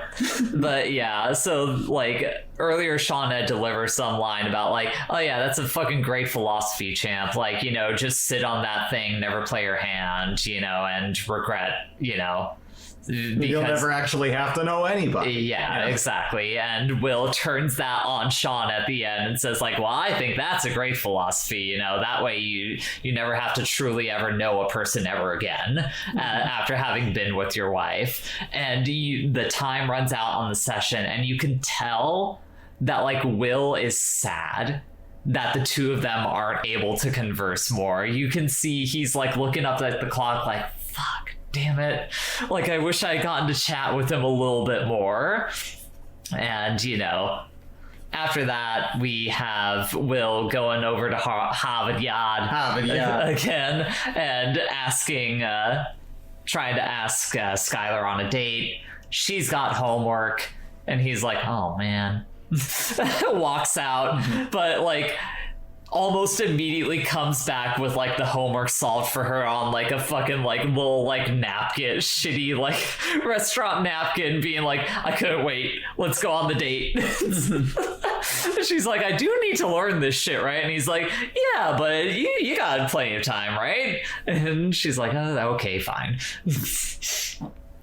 Anyways, who do you think pitched the idea between the two of them of going to the dog races for a date? I'm guessing probably Will. Like, I'm not sure on that. What's everyone's like he's take? just kind of like he's kind of bored and smoking like during a lot like when we catch them like after the races. She is British, so she just might love the derby. She does like animal cruelty, so that's very British. What thing. other moment? Oh yeah, everyone forgets about the scene in this movie where Minnie Driver just kicks a dog for no reason. It starts bleeding, just keeps kicking it. That doesn't happen. We're bullshit. And then she puts on a stone mask, and things get really weird. Yeah. She takes a cat and like shoves it into a wood chipper. It's fucked up. I don't get it. Will's just sitting there like, she's so cool. There's a scene where she's like at an ATM and it says "Feed me a cat." Like, what the fuck? But you're never sure if Will's seeing that too, and it might just be her because the screen's red for her, and that seems weird. But she sticks a cat. Was that ATM machine Alf? No, it's a fucking American Psycho reference. Jesus Christ. Not everything is Alf that has to do with cats. There's real Alf vibes. Stop. We gotta stop this. I'm sorry. I was trying to do an actual comedy bit, and you bring in Alf. So they're doing the dog race, and she's like, "Oh, my dog is winning." I feel like Skylar wanted to go to the dog track. Probably so. But they strike up like casual conversation, and she asks him like what his childhood was like, and he's just like, normal, I guess. Irish Catholic, so I had a lot of siblings. Yeah. This is where the lie of him having 12 brothers like starts. And you can tell that it's a long-held lie for anyone that isn't like people close to him, because like he has a list, like a preloaded list that he could repeat continually for the other person. But also part of me wonders if it's less of a full bullshit story or maybe of like a half-truth. Like maybe those are the names that people that he was in the like orphanage system with specifically throughout his life, and he's just remembered their names from those experiences. That's fair. Yeah. But yeah, she makes a point about like, I would like to meet them one day, and he's like, well, we'll do it at some point, not anytime soon, but maybe eventually. And we get to from there our fifth session where talking about regrets. Will kind of offhandedly make some comment about like, you ever consider the idea that like maybe you not so much married the wrong woman, but like what your life would be like if you hadn't met your wife. And Sean just kind of like cuts through the bullshit. It's just like, oh yeah, you're just talking about regrets. Like knowing whether or not you like regret the choices that you have gone with in your life. And Sean is just like, well, like let me tell you, like there's gonna be bad times, but like that's the shit that helps you really appreciate the good times that you have in life. And it leads him to talking about some important Red Sox game. Is anyone here a sports expert or knowledgeable enough in baseball to recount the importance of this Red Sox game? Not really, no. But it's like, but it was like a playoff game. It was a playoff game, and probably the first time they had been to the finals in like years or maybe ever. Something of that nature. And Sean and his buddies had waited out for hours to get tickets to the game. They're pre-gaming at a bar. He's talking about all the shit that goes on. Like, and he hits the home run. That one. Well, no. So he's like talking about how they are pre-gaming at a bar when they see like a beautiful woman enter in, and Will gets distracted like focusing in on the game itself and like starts reflecting on like the last home run that won it for them, and they're like, it's this really awesome like animated conversation where like there's clips of it. Williams is like running around the room like jokingly pushing Will out of the way, and like apparently after that happened, like everyone in the crowd like stormed the field. And you know, Will asked him like, did you go onto the field? He's like, no, I was at the fucking bar talking to my future wife. He was like, no, I wasn't there. And Will's just like, what the fuck do you mean you weren't there? He's like I slipped my ticket across the table and I told my friends I gotta see about a girl. What kind of friends were they? They let you go. They knew. They fucking knew. They saw the look in my eyes and they knew that I fucking meant this. And you know, but like this is why like I don't regret a single second of it. This is why I'm not like talking to you about like having gone to a Red Sox game and about some woman that I regret never like approaching at a bar like all these years later. I don't regret a moment I spent with my wife. Not the happy times, not the suffering that she went through, not the years of watching her slowly fade away. Fuck God. And I sure as hell don't regret missing a fucking game. You know? And it's just like that puts that all into perspective for him. Like, oh, it's so good. It's so really good. It's extremely good. And also, Bridget, Randy Johnson didn't explode a bird until much, much later after that game happened. Yeah, I think I saw that happen. That was like 90s or 2000s, wasn't it? Yeah, that's right. It's all the time. Dan Pitter, Jandy Johnson. Everybody. Also, he pitched for the Diamondbacks. Yeah, different baseball team. It's okay. None of us are baseball experts. All I know is about the recent changes to the baseball uniforms to let their dicks show. Moving on, we have, you know, a night of intimacy between Skylar and Will as our Elliott Smith song number 3 is playing. This one is called Between the Bars off of his... This lady and her Elliott Smith, I swear. He's really good. You should listen to Elliott Smith if you don't listen to Elliott Smith. He's really fucking good. He was phenomenal. Anyways, you could argue that this song is more about, like, you know, being an alcoholic. Like there's a lot of Elliott Smith songs that are, you know, just kind of poetically about substance abuse, most likely, hence the name In Between the Bars. Like he's talking about drink up baby, stay up all night. Like there's just this kind of romanticization of the bottle that you hold in your hand, like specifically, but also it is a song that kind of is about regrets in a little bit. Like, drink up with me now and forget about the pressure of days, and drive them away. The images stuck in your head, people you've been before that you don't want around anymore, that push and shove and won't bend to your will. Like these things that you have experienced in your past, like being on your back and you having to escape through your alcohol abuse, or, you know, your deflections, your bullshit that you put out there into the world. Like, regardless of how much you try to keep them away, you still keep them in your chest in some way or another. Like, it's just such good, there's such good choices of songs for this movie that I don't feel like truly stuck with me until this rewatching this movie multiple times for the podcast. Anyways, the main point of the scene is, you know, Skylar is still just drilling down on, like, I want to meet your family. I want to be to your home. Like, I want to get to know you. I want to know you as a person beyond just, you know, having these fun times with you.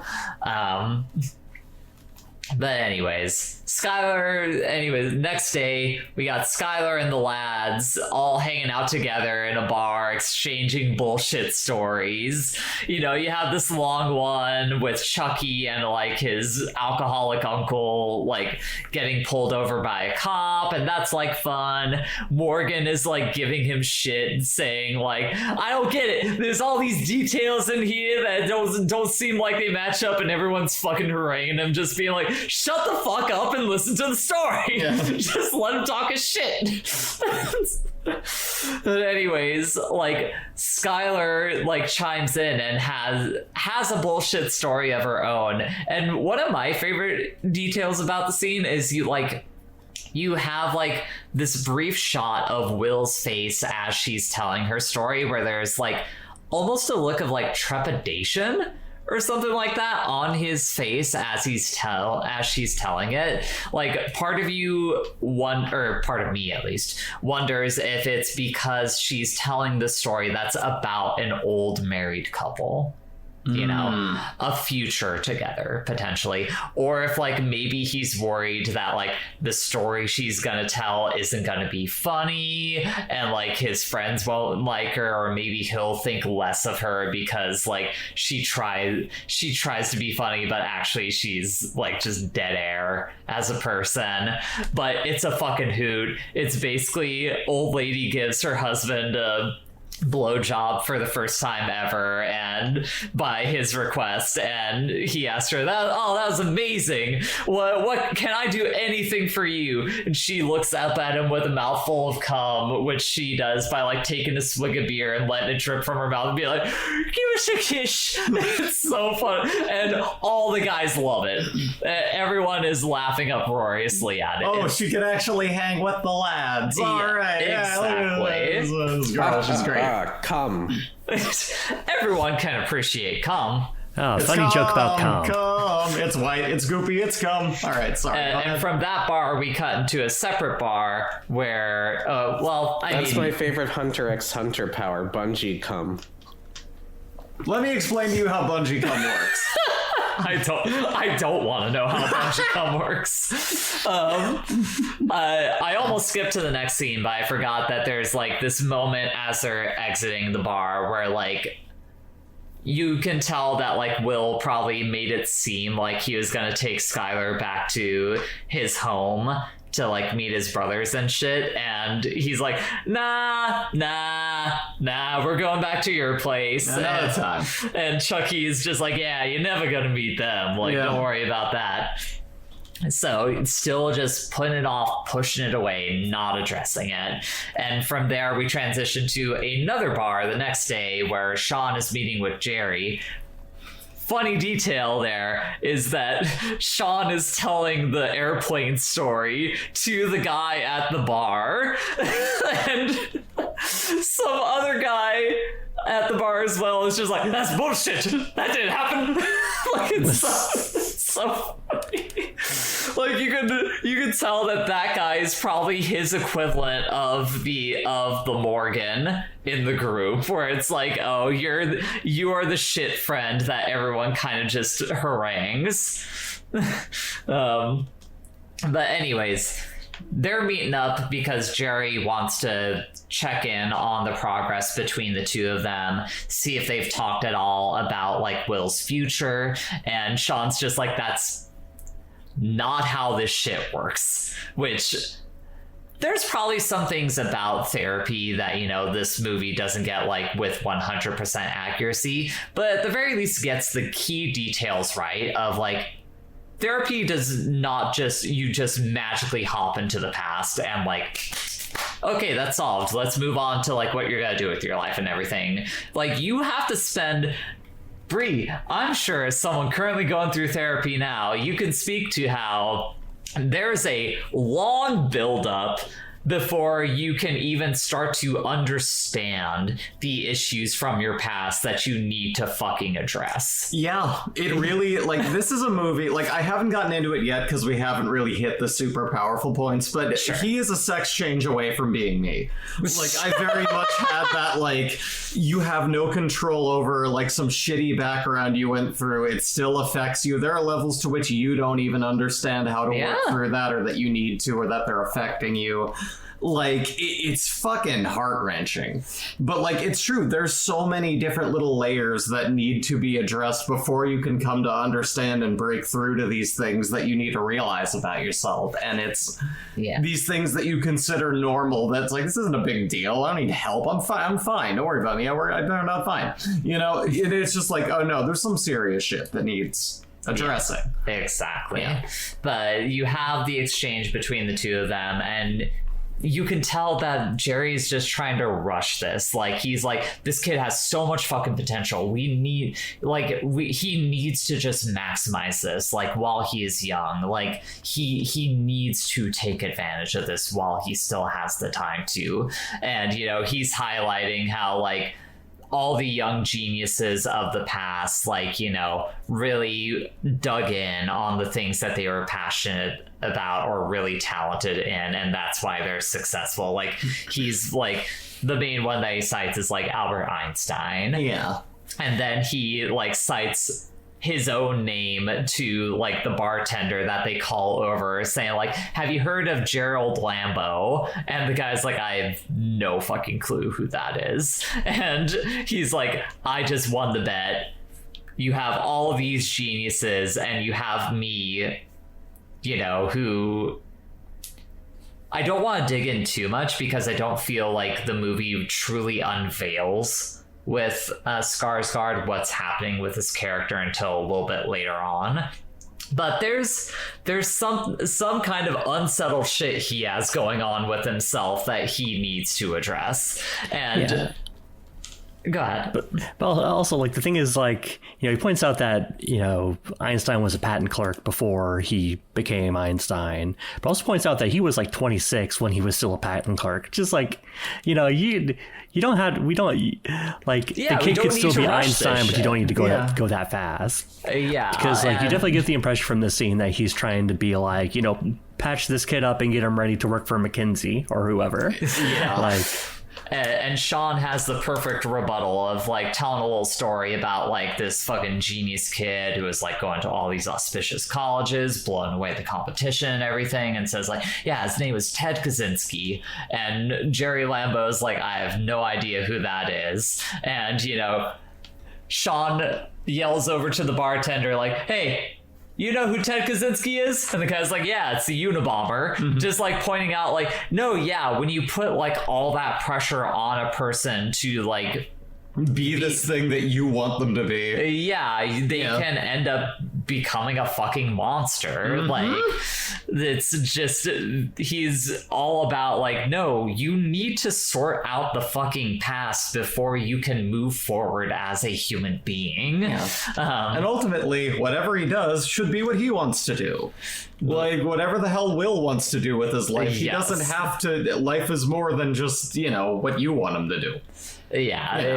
Exactly. And, you know, this is where you start really getting into the fucking tension between the two of them. Yep. Like, fucking Sean says, like, why don't we give him the time to figure out what he wants? And Jerry's just, like, dialing down on the, like, well, like, you know, it's, I just don't want him to see him, like, waste his talent like you do. And he's just like, well, it's just like, well, look at you, you fucking arrogant prick. Like, you could tell that everything is, like, beginning to break down between the two of them. And, you know, they kind of cool down a little bit, and Jerry is just like, you know, I mostly just called you here to do the courtesy of saying, like, I've set up some meetings for Will to talk to, like, potential job proponents for him. And we cut to some building where Chucky is meeting with these three guys in Will's place. He's in this fantastic suit with shitty shoes and fucking white tube socks on. Yeah. Amazing look, immaculate. It's so funny. And he's just cheating he is dialing down on retainer, basically just the idea of before I accept this offer, you need to give me some money up front. I'm just saying things would look a whole lot better for you if I had $200 in my back pocket. Not even a lot of money. Yeah. It's just asking for $200. And they immediately pull the guys he's meeting with. They immediately pull out their wallets trying to I don't get think $200. I got $70 on me. Yeah, and he is basically turning down the job with them, walking up to the desk while also taking that money and just saying a bunch of fucking gibberish trying to sound smart. It's so good. You gotta go far. I want you to know that, what went on here today. Heretofore, Yeah. keep your ears to the grindstone. It does not look too good for you. Till you hear from me again, keep your ear to the grindstone. And they're all looking at him like, the fuck? From there, we go over to our third date that we have seen between Will and Skylar. They're at Pete's Coffee. Oh, wait, we forgot the number one thing he says. I just want to tell you all, between you and me, you suspect. Anyways, Will and Skylar are having a coffee date at Pete's Coffee. Will's just kicking back, drinking the brew, Drinking his hashtag. trying to get shit moving along. She's doing her homework, and he's just I could just do that for you, and I do actually have to learn this. Yeah, and we have our first I feel like this is probably the first time that he's kind of in some way or another genuinely opened up to her. I think so. Because she presses him about despite how smart you may see some of the people at this college as being, this is fucking hard. People have to study their whole lives for this shit, and you are just able to do it. How does that work? And, he makes a comparison to music, musical savants who are just able to play, Yeah, when they see a piano, they see Mozart or whatever. I see a bunch of keys. I see a bunch of black and white keys. And a wooden all. box. Yeah. Yeah. And, when it comes to, all this, advanced level math or, chemistry, stuff like that, I could just play. Yeah. I just kind of had it down. And in my notes I can't here, paint, I can't play the piano, but when it comes to this, I just get it. And in my notes here after that, for some reason, I have repeatedly, don't call yourself a savant, don't call yourself a savant, don't call yourself a savant. I don't know. Yeah, I wonder who wrote that. I wonder who wrote that. That seemed to have generated in my notes for some reason. I remember you said, for the love of God, I'm not going to be the one to say that that's me unless anyone else brings it up. No, I mean, because there is some... I kind of relate to Will a bit on that stuff. You take something up and you just immediately are amazing at it, and I hate you.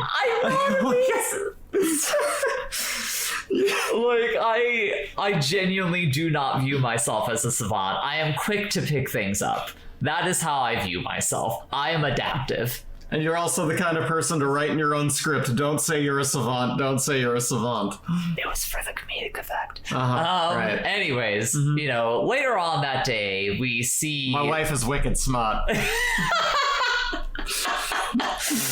Later on that day, we see, Will and Skylar in bed, and she, kind of just lovingly, rubs his back and asks him to come to California with her, and he immediately snaps up and the fucking walls come up. He's just are you sure about that? I feel like this is a really big thing that you're asking, and you could really regret this, and then I'm fucking stuck out in California with someone who doesn't really love me or something like that.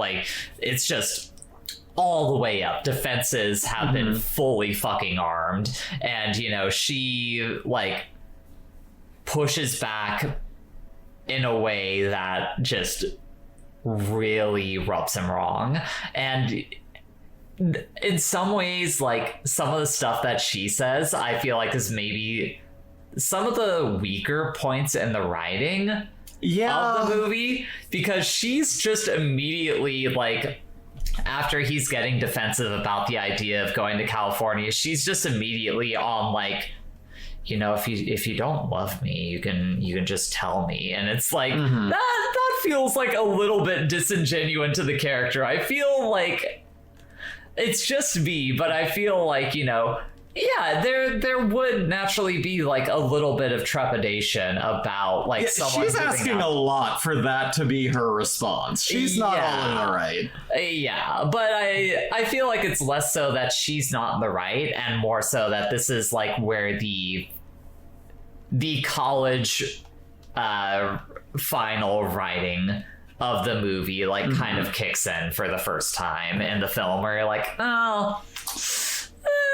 you could have approached that like a little bit better. Yeah. But the thing I'll say is like, it's mostly just that prodding of the like, if you don't love me, you can just tell me, that I feel like is the only like really bad moment of that. The rest of the conversation I think mostly works.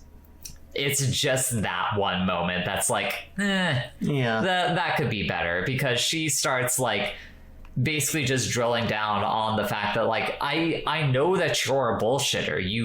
You keep fucking pulling me along on the idea of like meeting your family. I'm willing to bet you that you don't even like have a family, or they're like not real or something like that. And that is the moment that like fully fucking sets him off, where he's like, what, you want me to tell you I'm a fucking orphan, that like I was abused as a kid? And she's like, I didn't know that. You have like, I want to help you. Help me. What? Do I have a big fucking sign on my back that says I want to be helped? And someone please rescue me? And I think I feel that. And again, this is a place where I'm just like, no, you know, you hate to be fucking medicalized as someone who needs redirection, as a fucking adult with responsibility who just wants to live your fucking life. That is a big defense that goes up when you've had a shitty past. It's just like, oh, I'm sorry. Am I not good enough and you need to come save me? Fuck you. You know, what the hell do you know of me? And I feel like that's kind of where the writing comes back around. Is like, in some ways it's understandable that she is approaching the conversation that in the way that she is, because he's never fucking truly opened up to her. So and now that he is, it's just being used combatively. So it's like, well, now I don't. I don't know how to handle this. That's the thing. The only thing that she has been provided in terms of like a conversational piece is all the bullshit that he has put up. So she throws the bullshit back at him, and he's like, well, fuck you. Here's everything that's fucking wrong with me. You don't want that. You don't want to know these things about me. It's just like, it's a fucking hard scene to watch. It is. Like, that is a tough one. Do you have anything about that, Evie? Like, it is a super hard scene to watch. I think a thing I really like about it is like how much it hangs on, like after Will leaves, like how much it hangs on like the effect it has on Skylar.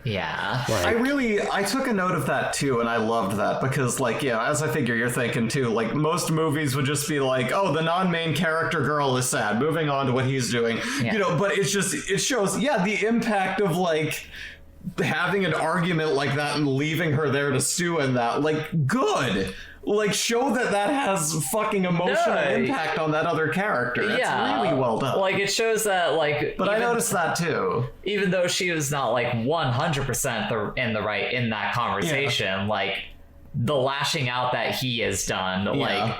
This is what happens when he has not compartmentalized these things. And this is the effect it has on people. On the people around him. Anyways, from there, we transition into another meeting between Sean and Jerry. But before Jerry comes into the room, we have the most pathetic interaction from Tom the TA, where he's just like, you know, most people don't get to discover their potential, you know, before they have the chance to utilize it. You should be grateful to him. I'm grateful for everything he's doing for you. And you can tell that Will just wants to fucking deck that guy. Yeah. He's just like, I cannot stand you. Yeah. But anyways, so Will gives Jerry the solution to like whatever like theorem they're currently working on, and like Jerry's like, oh well, I don't know about this thing. Like, you approached it this way. This doesn't seem right. And Will is just like, no, it's fucking right. Yeah. Like, I know these things. Like, you called me in here because I am a genius. Maybe I don't want to fucking spend the rest of my life explaining this shit to people. Yeah. Like, and, you know, they're button heads, and Skarsgård makes a comment about like, you know, I set up all these meetings for you and you're just wasting it. Like, you know, you're doing this just because you want to go drinking with your fucking friends. It's like, you have a gift. It's just like, yeah, well, I wish I didn't, because then I wouldn't have to sit here explaining this shit to you. Yeah. And Will's like, well, fine, here, I'm just gonna burn the fucking math in front of you, and you get to see how fucking sad of a character like Jerry truly is. And this is the thing that I was gonna go into earlier. You also kind of notice that they've kind of doused the carpet under it in preparation for that to be on fire. I did not notice that. A little bit. It's like, where would that shadow be coming from? It wouldn't. Ah, I see. But yeah, you finally get the insight to Jerry as a character, where it's like, oh, he just fucking wishes that he had the level of like, he's living through him. He is living vicariously, or trying to live vicariously through Will. He gets on his knees, groveling, running up to it, trying to put out the paper. Like, no, not the precious math that you solved for me. He talks about like, there's nights where I wish I hadn't fucking met you, because then I'd be able to sleep at night. Like, it's just fucking pathetic. Yeah. Like, it's so sad. And then from there, we have the next meeting that Jerry set up with Will, which is with the NSA. So this is my second bit of trivia about this movie, about how different this could have been.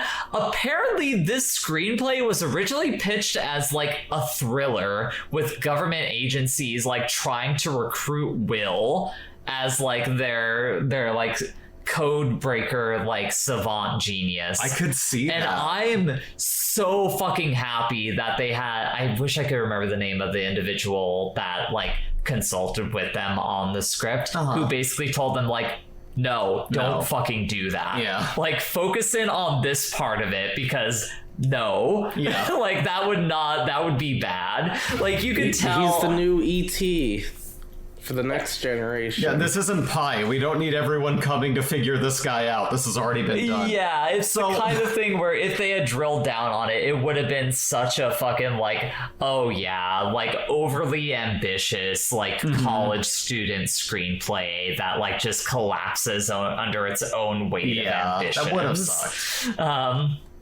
But anyways, you know,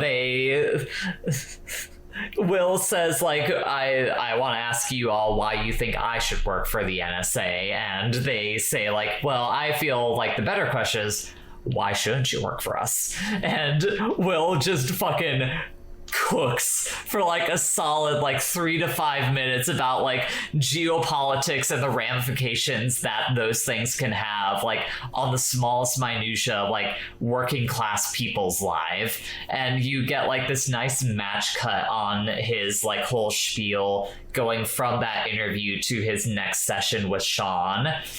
And, you know, they finally reach the end of that discussion, and Sean asks if he took the position, and Will's like, yeah, I'm holding out for better things. And Sean asks him, like, do you have a soulmate? Just cutting fucking deep immediately into it. And Will, this is where we have our first moment of, like, true backpedaling. Like, you want to talk about another thing that this movie kind of gets right about therapy? that shit is not a straight through line. No, it is not. You will have progress, and then you will have fucking regression on shit. There are weeks I see my own therapist, and I'm like, why do I even have a therapist, I wonder, in my head? I'm doing so great. Next week, I am in shambles. I'm so glad you're here. But yeah, because Will starts kind of bullshitting Sean again. Yeah. He first answers and says, Chucky. Sean's like, he doesn't count. That's basically just your best friend. That dude would lay down on a fucking train track for you. That man does not truly challenge you as a human being. And then, Will starts listing off a bunch of like dead artists and writers, and Sean's like, also doesn't count. You can't have a fucking conversation with that person. And he finally just says, like, what do you want from life? Like, what do you want? Because I feel like you definitely don't want to just do working class shit for the rest of your life. And Will, like, is bouncing off of that, just talking about, like, no, there's fucking honor in doing that shit. There's honor in laying brick, in mopping up the floors. Fixing someone's car so they can go to work tomorrow. Yeah, exactly. And Sean's like, yeah, there fucking is. But what the fuck led you to be mopping floors at one of the most auspicious universities on the East Coast? And solving a math problem that like no one else could have solved on that board. Like, what drove you to do that? What do you want from life? There's no honor in that. I doubt you took that job for the honor, Yeah, and Will says, I want to be a shepherd. And Sean's just like, okay, you're giving me fucking bullshit. Get out. Like, kicks him out of the office, cuts him off early. Like, it's so fucking good. Like, what a good fucking moment. I don't have too much to say about that one. Does anyone have any input on that particular scene? Not really. It's pretty solid. No. Yeah. It's like, like you get the impression, or like, I like how they have Sean kind of like cut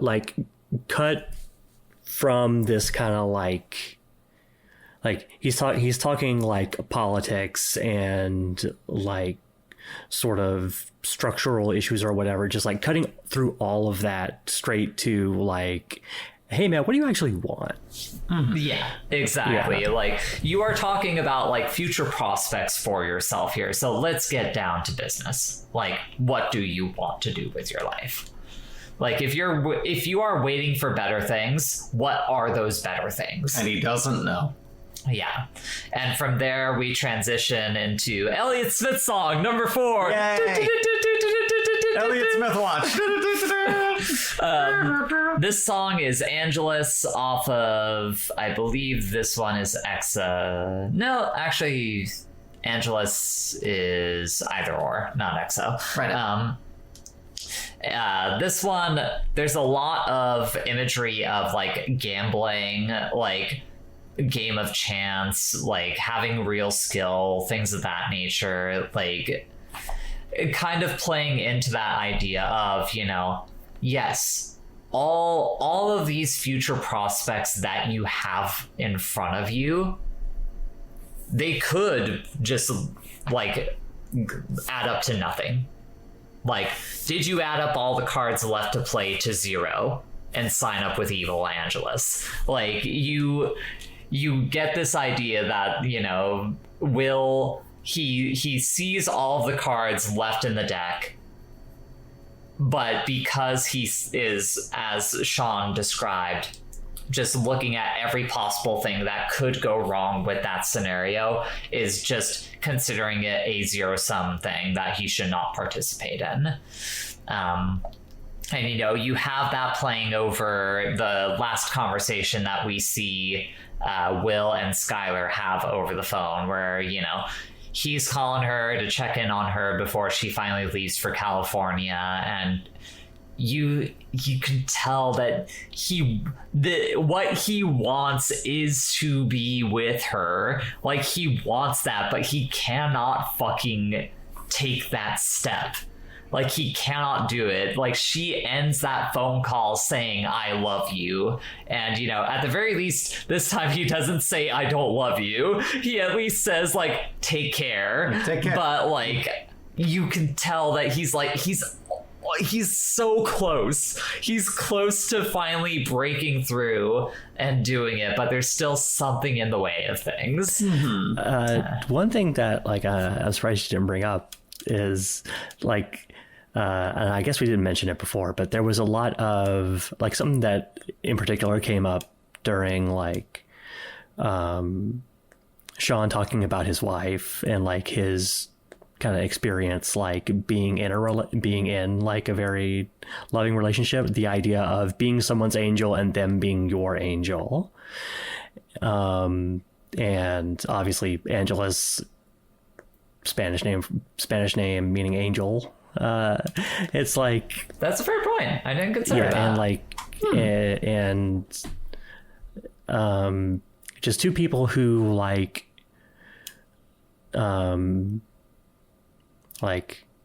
Skylar like overtly wants like a relationship, and like you can tell that Will wants it as well, but like he's got this like these defense mechanisms kind of like not allowing him to take that step. And like it's something that's like in you know, in my own therapy had like the idea of like things that protected you when you were younger and like kind of serve as like something you adopted in order to survive the circumstances that you're in, like not going away as you get older and like as you live more life, and like having like becoming maladaptive as you need to like take different like as you need to like kind of take different steps in your life. And we see, I think like that is the whole thing with Will. He's like, he's got all of these different ways of protecting himself, but as we see here, like he just like it all like they like actively hold him back from like doing the thing that he wants to do. Yeah, from the thing he wants to do, from his potential, etc., etc. And from there, you know, we have that song transitioning from that phone conversation to seeing Skylar getting on the plane to California, to Will at the construction job, and we have, you know, our nice like final proper conversation between Chucky and Will in the movie, where Will's basically just telling him like, yeah, I've been having a bunch of meetings, but I don't want to do fucking long division for the rest of my yes, Evie. Sorry, just real quick before we move on from the Skylar thing, at like those shots of Skylar like at the airport getting on the plane, like it seems like she is like looking for him. Oh yeah, like, like she is like hoping that he's gonna like show up at the last second and be like, no wait, like Skylar. Yeah. You expect like the usual movie scene of the person showing up and boarding. Yeah, pre 9/11 TSA going, wait! Yeah. Running, screaming through the fucking airport. Yeah, but you don't get that. Anyways, so they have that conversation, and what are you doing over? Don't start clipping your toenails. It's gonna get picked up on the mic. Oh, we're fine. It's worth noting that Bridget like has since like picked up her dog, and like her dog is like in the shot, and it's very adorable. It's very cute, both of them. Okay, yes. We got 40 minutes. We got keep wrapping it up. All right. So, anyways, Will's basically saying like, I don't want to do fucking long division for the rest of my life. I'm just gonna stay in Boston forever. Like, we're gonna have our own separate families, be neighbors, go to fucking Little League games together, catch beers and everything. And Chucky's like, if you're still here 20 years later, I'm going to fucking kill you. Yeah. Like, that's not a threat, that's a promise. Yeah. Like and that conversation is like drills the final nail down on the coffin of Will, just saying like, no, like, Will's kind of like, give me the usual fucking spiel about like, I need to do this for myself, like, and Chucky's just like, no, You owe it to us. Yeah, you owe this to like everyone else that like does not have that like level of potential that you have to your life, because like any of us would like fucking kill to have what you have. Like, you are doing a disservice to everyone. Like, I don't necessarily want to do this kind of like, this job that I have is not something I do because I want. Or no, sorry, I got my notes mixed up. Like, Will isn't doing this working class labor because he wants to. He is doing it because it is the easiest path forward for him, which is another thing that I heavily relate to. I worked 10 years pushing carts at a fucking Target because that was the easiest fucking thing for me to do with my life. Before I transitioned, that was what my life was. I was just like, I've been with this company for a long time. I don't really want to do anything further with it. I just want to put in headphones, listen to music, do this manual labor, go home and relax. And now you're a manager. That'll be on you to contact. Anyways, but yeah, so... You know, and you can tell that this shit fucking strikes a chord with Will. Sure. And from there, we go into right before...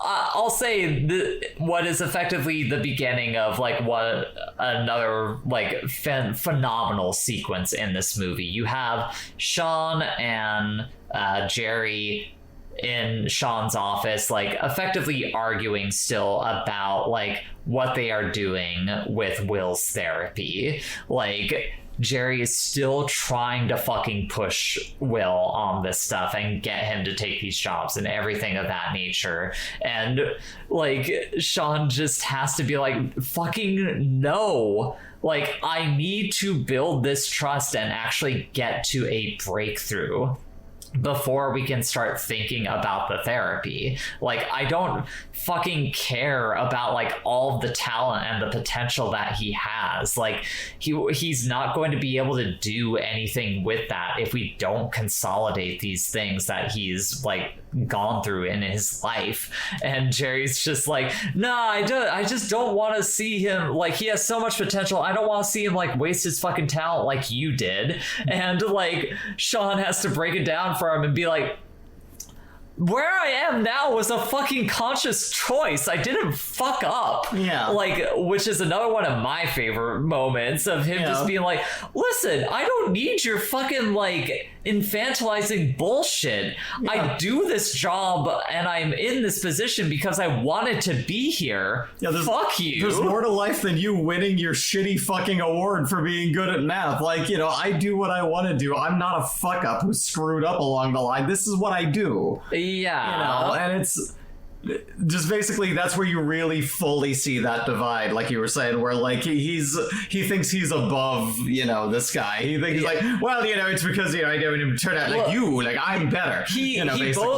But that's the interesting thing about Skarsgård's character is because he both has that kind of attitude, but he also, like, is still trying to live vicariously through someone else. So, like, he has this conflicting, like, inferiority complex and superiority complex, like, butting heads at the same time within him. Like, it's really interesting to see. It's an insecurity that he lords that shit over as a form of coping with, like, what he couldn't do. Yeah, the fact that he did not, despite getting that medal, end up being, like, the next Einstein or something like that. That he is still just, you know, like, professor. He like, does some joking self-deprecation way at the beginning of the fucking film where he's talking about the Fields medal. Yeah, and the, like, people who solved that first equation, like, you'll be joining the ranks all these professions, of great people, this, that, or know the MIT professors. So it's like, yeah, okay, there's a little there too. Yeah, God. But it's what a that's the beautiful thing too. Everyone in this movie needs therapy. Only one person is getting it. Yeah. Like, let everyone say it all together. Men will do anything but go to therapy. Well, that's the like, I feel like Gus Van Sant really proves with this movie that he understands how to like record like homosociality, just like dudes being dudes with other dudes, like, and everything that is great about that and sometimes isn't so great about that. Yeah, that's a really good point. Yeah. But also, like, during this conversation, like the whole thing about, you know, Sean saying just like, this is a conscious choice, everything I like, you know, I didn't fuck up to get here, like, he's bullshitting about that a little bit, because like he says earlier, you know, he was in he did counseling for 20 years and he stopped after, like, when his wife got sick. And like his wife's been dead for 2 years, he hasn't started counseling again. Like he's fair point. Like and like you get the impression that this stuff with Will is like him picking up like something he hasn't done in a while. Yeah, which we can get into in the like final session that they have between the two of them. But, you know, Will walks in right at the height of the two of them screaming at each other. Is like, after he's telling Skarsgård basically, like, you know, like, I won't say you fuck him up, like you're trying to fuck up me right now. Like, he's a good kid. What are you gonna fuck? And just like, I can come back at another time if that works. But yeah, so, you know, this leads to a very pivotal session. I mean, it's the best scene of the movie. Yes. You have this penultimate session between Sean and Will where, you know, Sean finally is like has the hard like paper copy of Will's like folder records of what he went through as a child. And he's like kind of just lightly discussing it with Will, and Will asks him like, you ever experience anything like that? And, you know, at first Sean's like, I mean, I've spent years in counseling, of course I have. And Will's like, no, like, have you gone through that before? And, you know, there's a little moment of like bonding about like the abuse that Sean went through, like how they saying would handle it. The real interesting nights were the nights where my dad wore his rings. You know, it lends an interesting color to the conversation he had earlier with Will about like the working class stuff, where like, you know, Sean says, you know, my dad laid brick and like did all the stuff he did in order to get me to where I am now, like in order to give me the opportunities to let me do whatever I wanted to do. But also at the same time, like, you know, my dad also fucking beat me. Yeah, like, committing the abuse that he's relaying in like this later scene. It's like, it's heartbreaking. It's really heartbreaking stuff. Yeah, and then, you know, you have Will finally like opening up slightly about what he went through, and we have these like little shots randomly of like a man walking up stairs. Ostensibly we can assume that is Will's dad, and in that we have like the return of that like kaleidoscope vision, that fractalization from the opening credits. The opening credits scene. And, you know, Will talks about how, like, you know, my dad, he used to lay like, it was a belt and a what was that? A stick and a wrench. Stick and a wrench on the table, and asked me to choose. And Sean's like, I mean, I gotta go with the belt, buddy. And Will's like, no, I always went with the wrench. And Sean's like, why? And he's like, fuck him. Because that's fuck why. him. That's why. Like, the fucking line of the movie. It just like it's so good. Like, there's a lot of good lines, but that's one of that's probably my favorite. Is fuck him. That's why.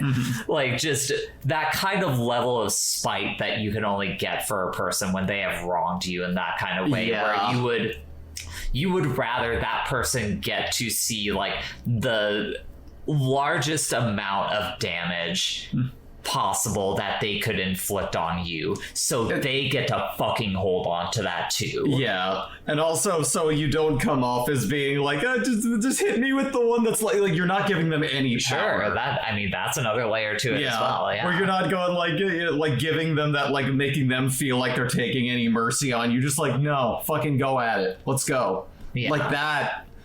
The spite, it's so good. Yeah. It's so good. But Sean holds up that folder and is just like, all of this fucking shit here, like basically physically and like metaphorically saying like all of the shit that you have been through in your life, it is not your fault. And he just keeps repeating that, and we have this like building of responses from Will where like I know. Yeah, he at first he's just kind of trying to brush it off, It's like, yeah, everything like that, and Sean has to be like, no, you don't know. Yeah. Like, it's not your fault. Yeah. Like, and he just keeps going and going at it. So he just starts crying, and then he's like trying to push him away. He's like, no, just come on, man. Not you, man. Come on. Yeah. It makes me well. Yeah, no, every time I it. watch that, I cry. It's so I mean, fucking... the first time I rewatched it for this podcast, you were in the other room when that scene was happening, and just hearing that scene made you cry. Like, because this is another thing that I relate to Will on. I'm a pretty, like, steadfast person in terms of emotions. Like, I'm very grounded, cool-headed. However, unfortunately, and in some ways I could be pretty maladaptive in that response to it. And I, much like Will, sometimes I just let that shit build up way too much. So like I will at times need like a thing kind of repeated at me, or if I hear a thing repeated at me that like is drilling down on something that I've been feeling bubbling up inside of me for like a while, the dams will just fucking break. Like it'll just fucking happen. And usually when I'm crying, it is like that same kind of like uncontrollable sobbing where like you can't turn it off. It's just there. Yeah, you crying is like someone, you know, seeing their very together family father breaking down, where it's just like, is the world ending? What's happening? I don't know what to do. This doesn't usually happen. And you know, I guess like for me as well, like this scene beats the shit out of me because again, due to my own traumas, how I was raised, having mental illnesses, the shit I was put through, and the physical and mental abuse I took on from different parties due to that. That's not my fault. None of this shit that I went through, that is my trauma to this day. And you need to hear that. Like, you need to internalize it. This is what I'm going through in therapy. Everyone who has some kind of long-standing trauma should be told, like, hey, this shit isn't your fucking fault. Yeah. The fact that this is a thing that because we're made to feel that way by your abusers or by the people who put you through this shit in life, where it's like... No, or just by the indifference of the universe. Yeah, like, you were failed by circumstance. This isn't on you. Yeah. You know? It's like, and weirdly, this is from a video where Kevin Smith talked about this topic, where like, yeah, it's weird, like the extent to which Kevin Smith has talked about like his experiences with trauma and like how they fucked him up and how he's maladapted from it. But like it's just like stuff that seemed like on paper seems innocuous can just like it can fuck you up if it hits you the right way. Like and then you just get to live your life dealing with that for the rest of your life. But yeah, just like the idea that there's like things, you know, kind of like surface level, just like, yeah, of course it's not my fault, obviously. Yeah. But like it's a different thing to like feel that, to like actually have it hit, and like realizing just like during my recent stint of therapy, it was just like my therapist might have realized that like I was trying to Will Hunting it and like know about therapy and like kind of be a step ahead of it. But then he was just like, no, you don't have, like, that's where all the stuff about, you know, maladaptive defensive mechanisms and like knowing about stuff so that you can't be surprised by it. And like, weirdly enough, like as we kind of go step by step through this movie, I'm realizing that I also I did, like kind of relate to Will in that way, where just like we're like he looks up all the, like he does all this stuff where he's like reading things ahead of, like reading things about the experiences in his life, so he knows about it, and like isn't acting from a place of ignorance where he feels vulnerable. And it's like, yeah, it's just, it's the movie hits. Yeah, it's really phenomenal. Like it touches, like this scene specifically touches on an element of like recovery and like mental, and like, you know, I feel like mental health is something like of a too broad of a subject to really lay on it, but just like how you actually like get there in terms of recovering from long held trauma that like, you know, is holding you back in some way. Yeah. But yeah, so you have them hug it out after all that. Another great guys being dudes, like finally fucking like opening up for once in his goddamn life. The floodgates open, he's crying, he's holding on to him, and they just get like he's just like, I'm so sorry. Yeah. It's like a bit such a like, dick, oh god, like, that's the other part that makes that scene so sad. Like he's apologizing. You can't tell if it's like him apologizing to himself, apologizing to Sean, be it for like the shit that he's done, or taking so long, or there's so much in that one line. Oh god. All right, but from there we see Will go into some kind of big building, and he's going to another meeting. From there we have our final session with Sean and Will. Will talks about how he's going to take that job. And we see the progression in Sean's character where he says, like, you know what? I'm actually about to go traveling, going to China, going to India, going to Baltimore. Like, he figured he's going to put his cards back on the table, which is another, like, image that Will and Sean both called to mind in earlier sessions of the film. So, you know, Sean gives him, like, the number to his answering machine, says, like, hey, go ahead, give me a call there whenever you can. I'll get back to you as soon as I can on that stuff. Like, you could tell these two are gonna stay, you know, connected in some way or another after these sessions are finished. You know, they hug it out. Will had was going to make some comment about like thank you. Sean just cuts him off and just says you're welcome. Like, which is a nice. I gotta tell you, you're welcome, Will. Yeah. And you know, they're hugging it out. Will says, does this violate doctor-patient privileges? And Sean's just like, only if you touch my ass. Yeah. Nice little cute last minute joke to end things on. He says, follow what's in your heart, you're gonna do great. Oh yeah, man. Good luck out there, son.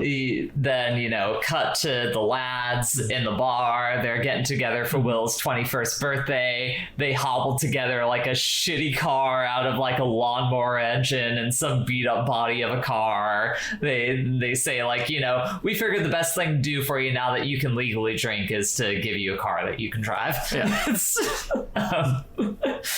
And, you know, after that, you cut to Skarsgård and Sean, you know, kind of patching things up a little bit, you know, talking about when Sean's going to come back, possibly come back for the reunion. They're going to go grab drinks before he leaves town for a bit. Then we have, you know, Will drives the car up to Sean's house, leaves a letter in his mailbox. We see Chucky like pulling up to Will's house. You know, Sean sees Will driving away in the car, finds a letter, reads it out loud, just like, oh, hey, if the professor gets mad at me, let him know I had to go see about a girl. just come back to that, and another great fucking line. Williams just says, "Son of a bitch stole my line." it's so funny. And you get to see Chucky going up to the door of Will's house, and I don't think we mentioned that line in the earlier scene, did we?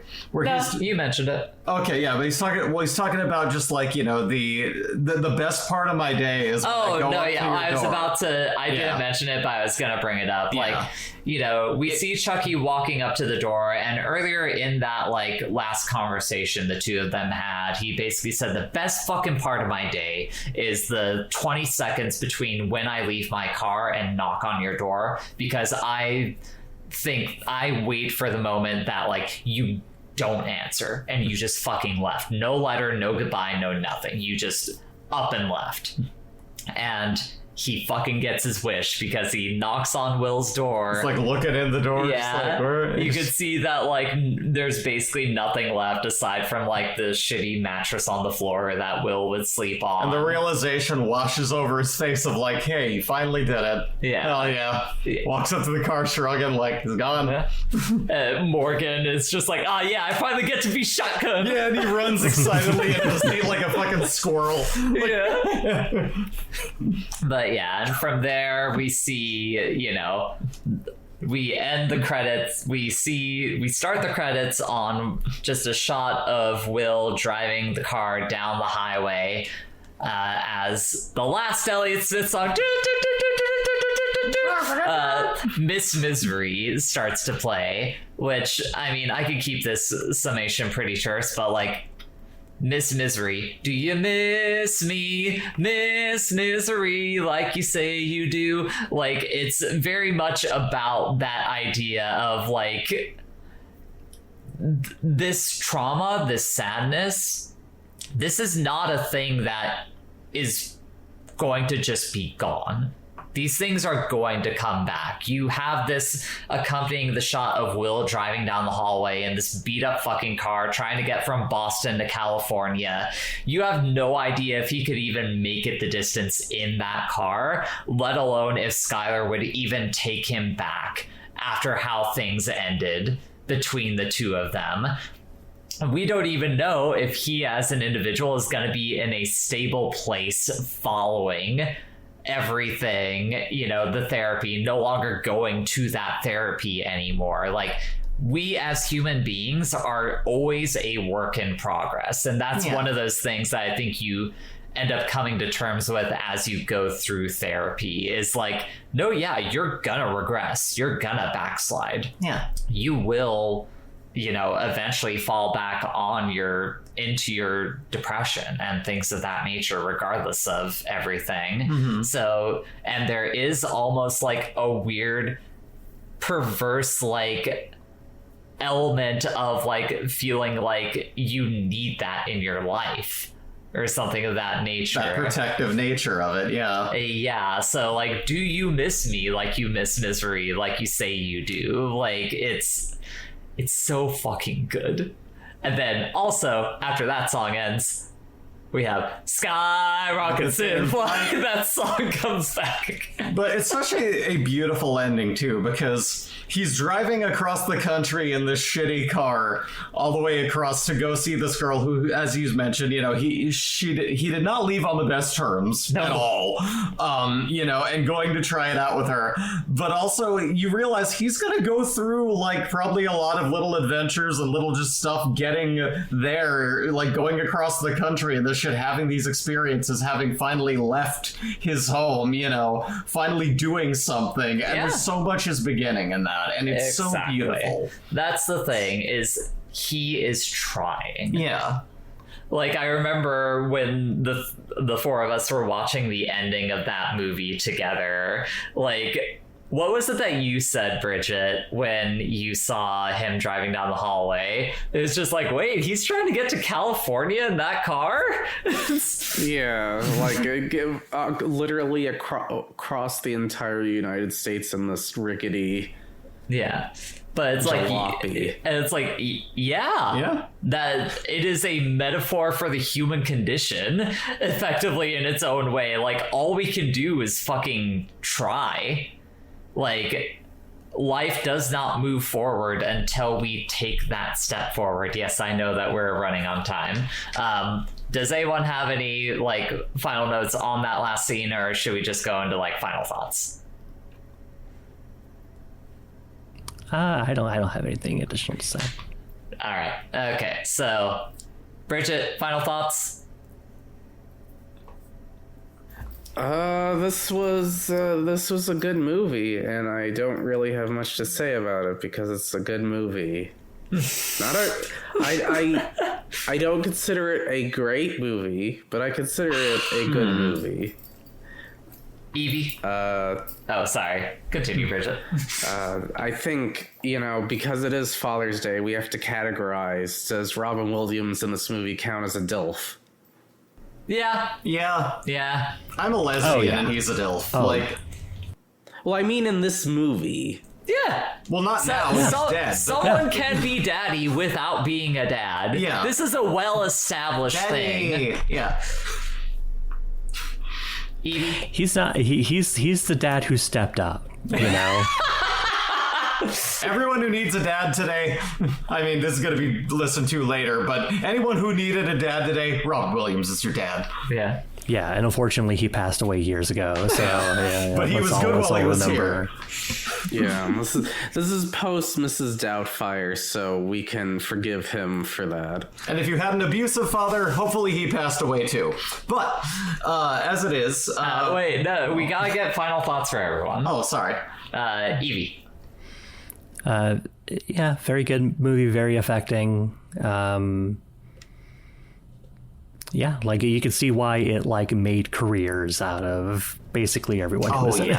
Yeah, 100%. My final thoughts is this is a movie that I describe as like a warm hug of a film. That's a good from way like to put a it. friend that you have not seen in a long time. Like it is a movie that anytime I'm like kind of feeling down in the dumps, like it's like a toxin clearing film. Like I watch this, I get my fucking good cry out at like It's Not Your Fault, and I'm like, fucking Good Will Hunting is one of the best. It's so fucking good. It's like Robin Williams' character in that bottled a hug for you to watch whenever you need it. No, yeah, that's the thing. Like that hug between him and Will is just like, I need a guy with like extremely hairy arms who's Just like a come lovable give me a hug scamp in his tweed jacket and just be there. I need that. Bree, final thoughts? I mean, what everyone else has said, and with the addition of just, I mean, I really, really equate with the character of Will. I really, really just, it has things that I need to hear. It has things a lot of people need to hear. It's a powerful movie. I love the dynamic nature of, like, even the people who are taking authority in that movie, in any level are not perfect, are very kind of like flawed in their own right. Very good writing. Very fun, very guys being dudes, and very, very emotional. And I can't stop thinking about Germa 985. All right, Bree, what's the next film? Well, here's a fun one. This is actually a musical tie, which I know is kind of thin, but it really kind of, it's major portions in the movie. They hold a very strong point. You see, there's this thing, the song People in the film that we just watched was primarily written by someone named Jules Stein. Fun thing, he also wrote Pico and Sepulveda, which I might be mispronouncing. However, that was the intro song, the theme song and intro to a little radio show called Dr. Demento. Everyone, prepare yourself because our next film is Weird, the Al Yankovic story. Hold on. I have questions here. Yes. Okay, first thing. Where in the movie that we watched was the song People? That I don't remember. But the other one is diegetically in the next film as a very crucial, like a very crucial story beat in it. So, I imagine it's one of the like interstitial songs that like plays like in bars hours while they're doing like bar hopping. Yeah, because like Jules Stein, like he wrote a lot of like very like major motion picture-y kind of like old-timey even like thing. He's been around a long time and died in like the early 2000s. Okay, we need to wrap it up. Right, sorry. But yeah, no, it's I'm looking forward to jumping into Weird the Ali Yankovic story. It's a really good movie. You're gonna love it. Very funny. All right, everyone. We basically someone had to throw a fucking pie. Okay, we used all 3 hours of the time that we had Evie here. Good job, everyone. That has been everyone. Put It On the List. This has been Put It On the List. I've been Jay. I've been Bree. Is this a 2022 movie? No. Do your outros. I think it is. Wait, what? Oh, I'm Evie. Yeah. I continue to be Evie. Bridget, who are you? I'm Bridget, the Yeti girl, and Yay. I'm here to say, Good night, everybody. it's Weasel Stopping Day. All right. Co-host.org/put it on the list. Send us questions there. Give us a listen on YouTube. Give us a listen on Spotify. Rate us. Review us. I don't know the things that you do. Bye. We do it. Who can say but it's such a festive holiday? So here we Says bye.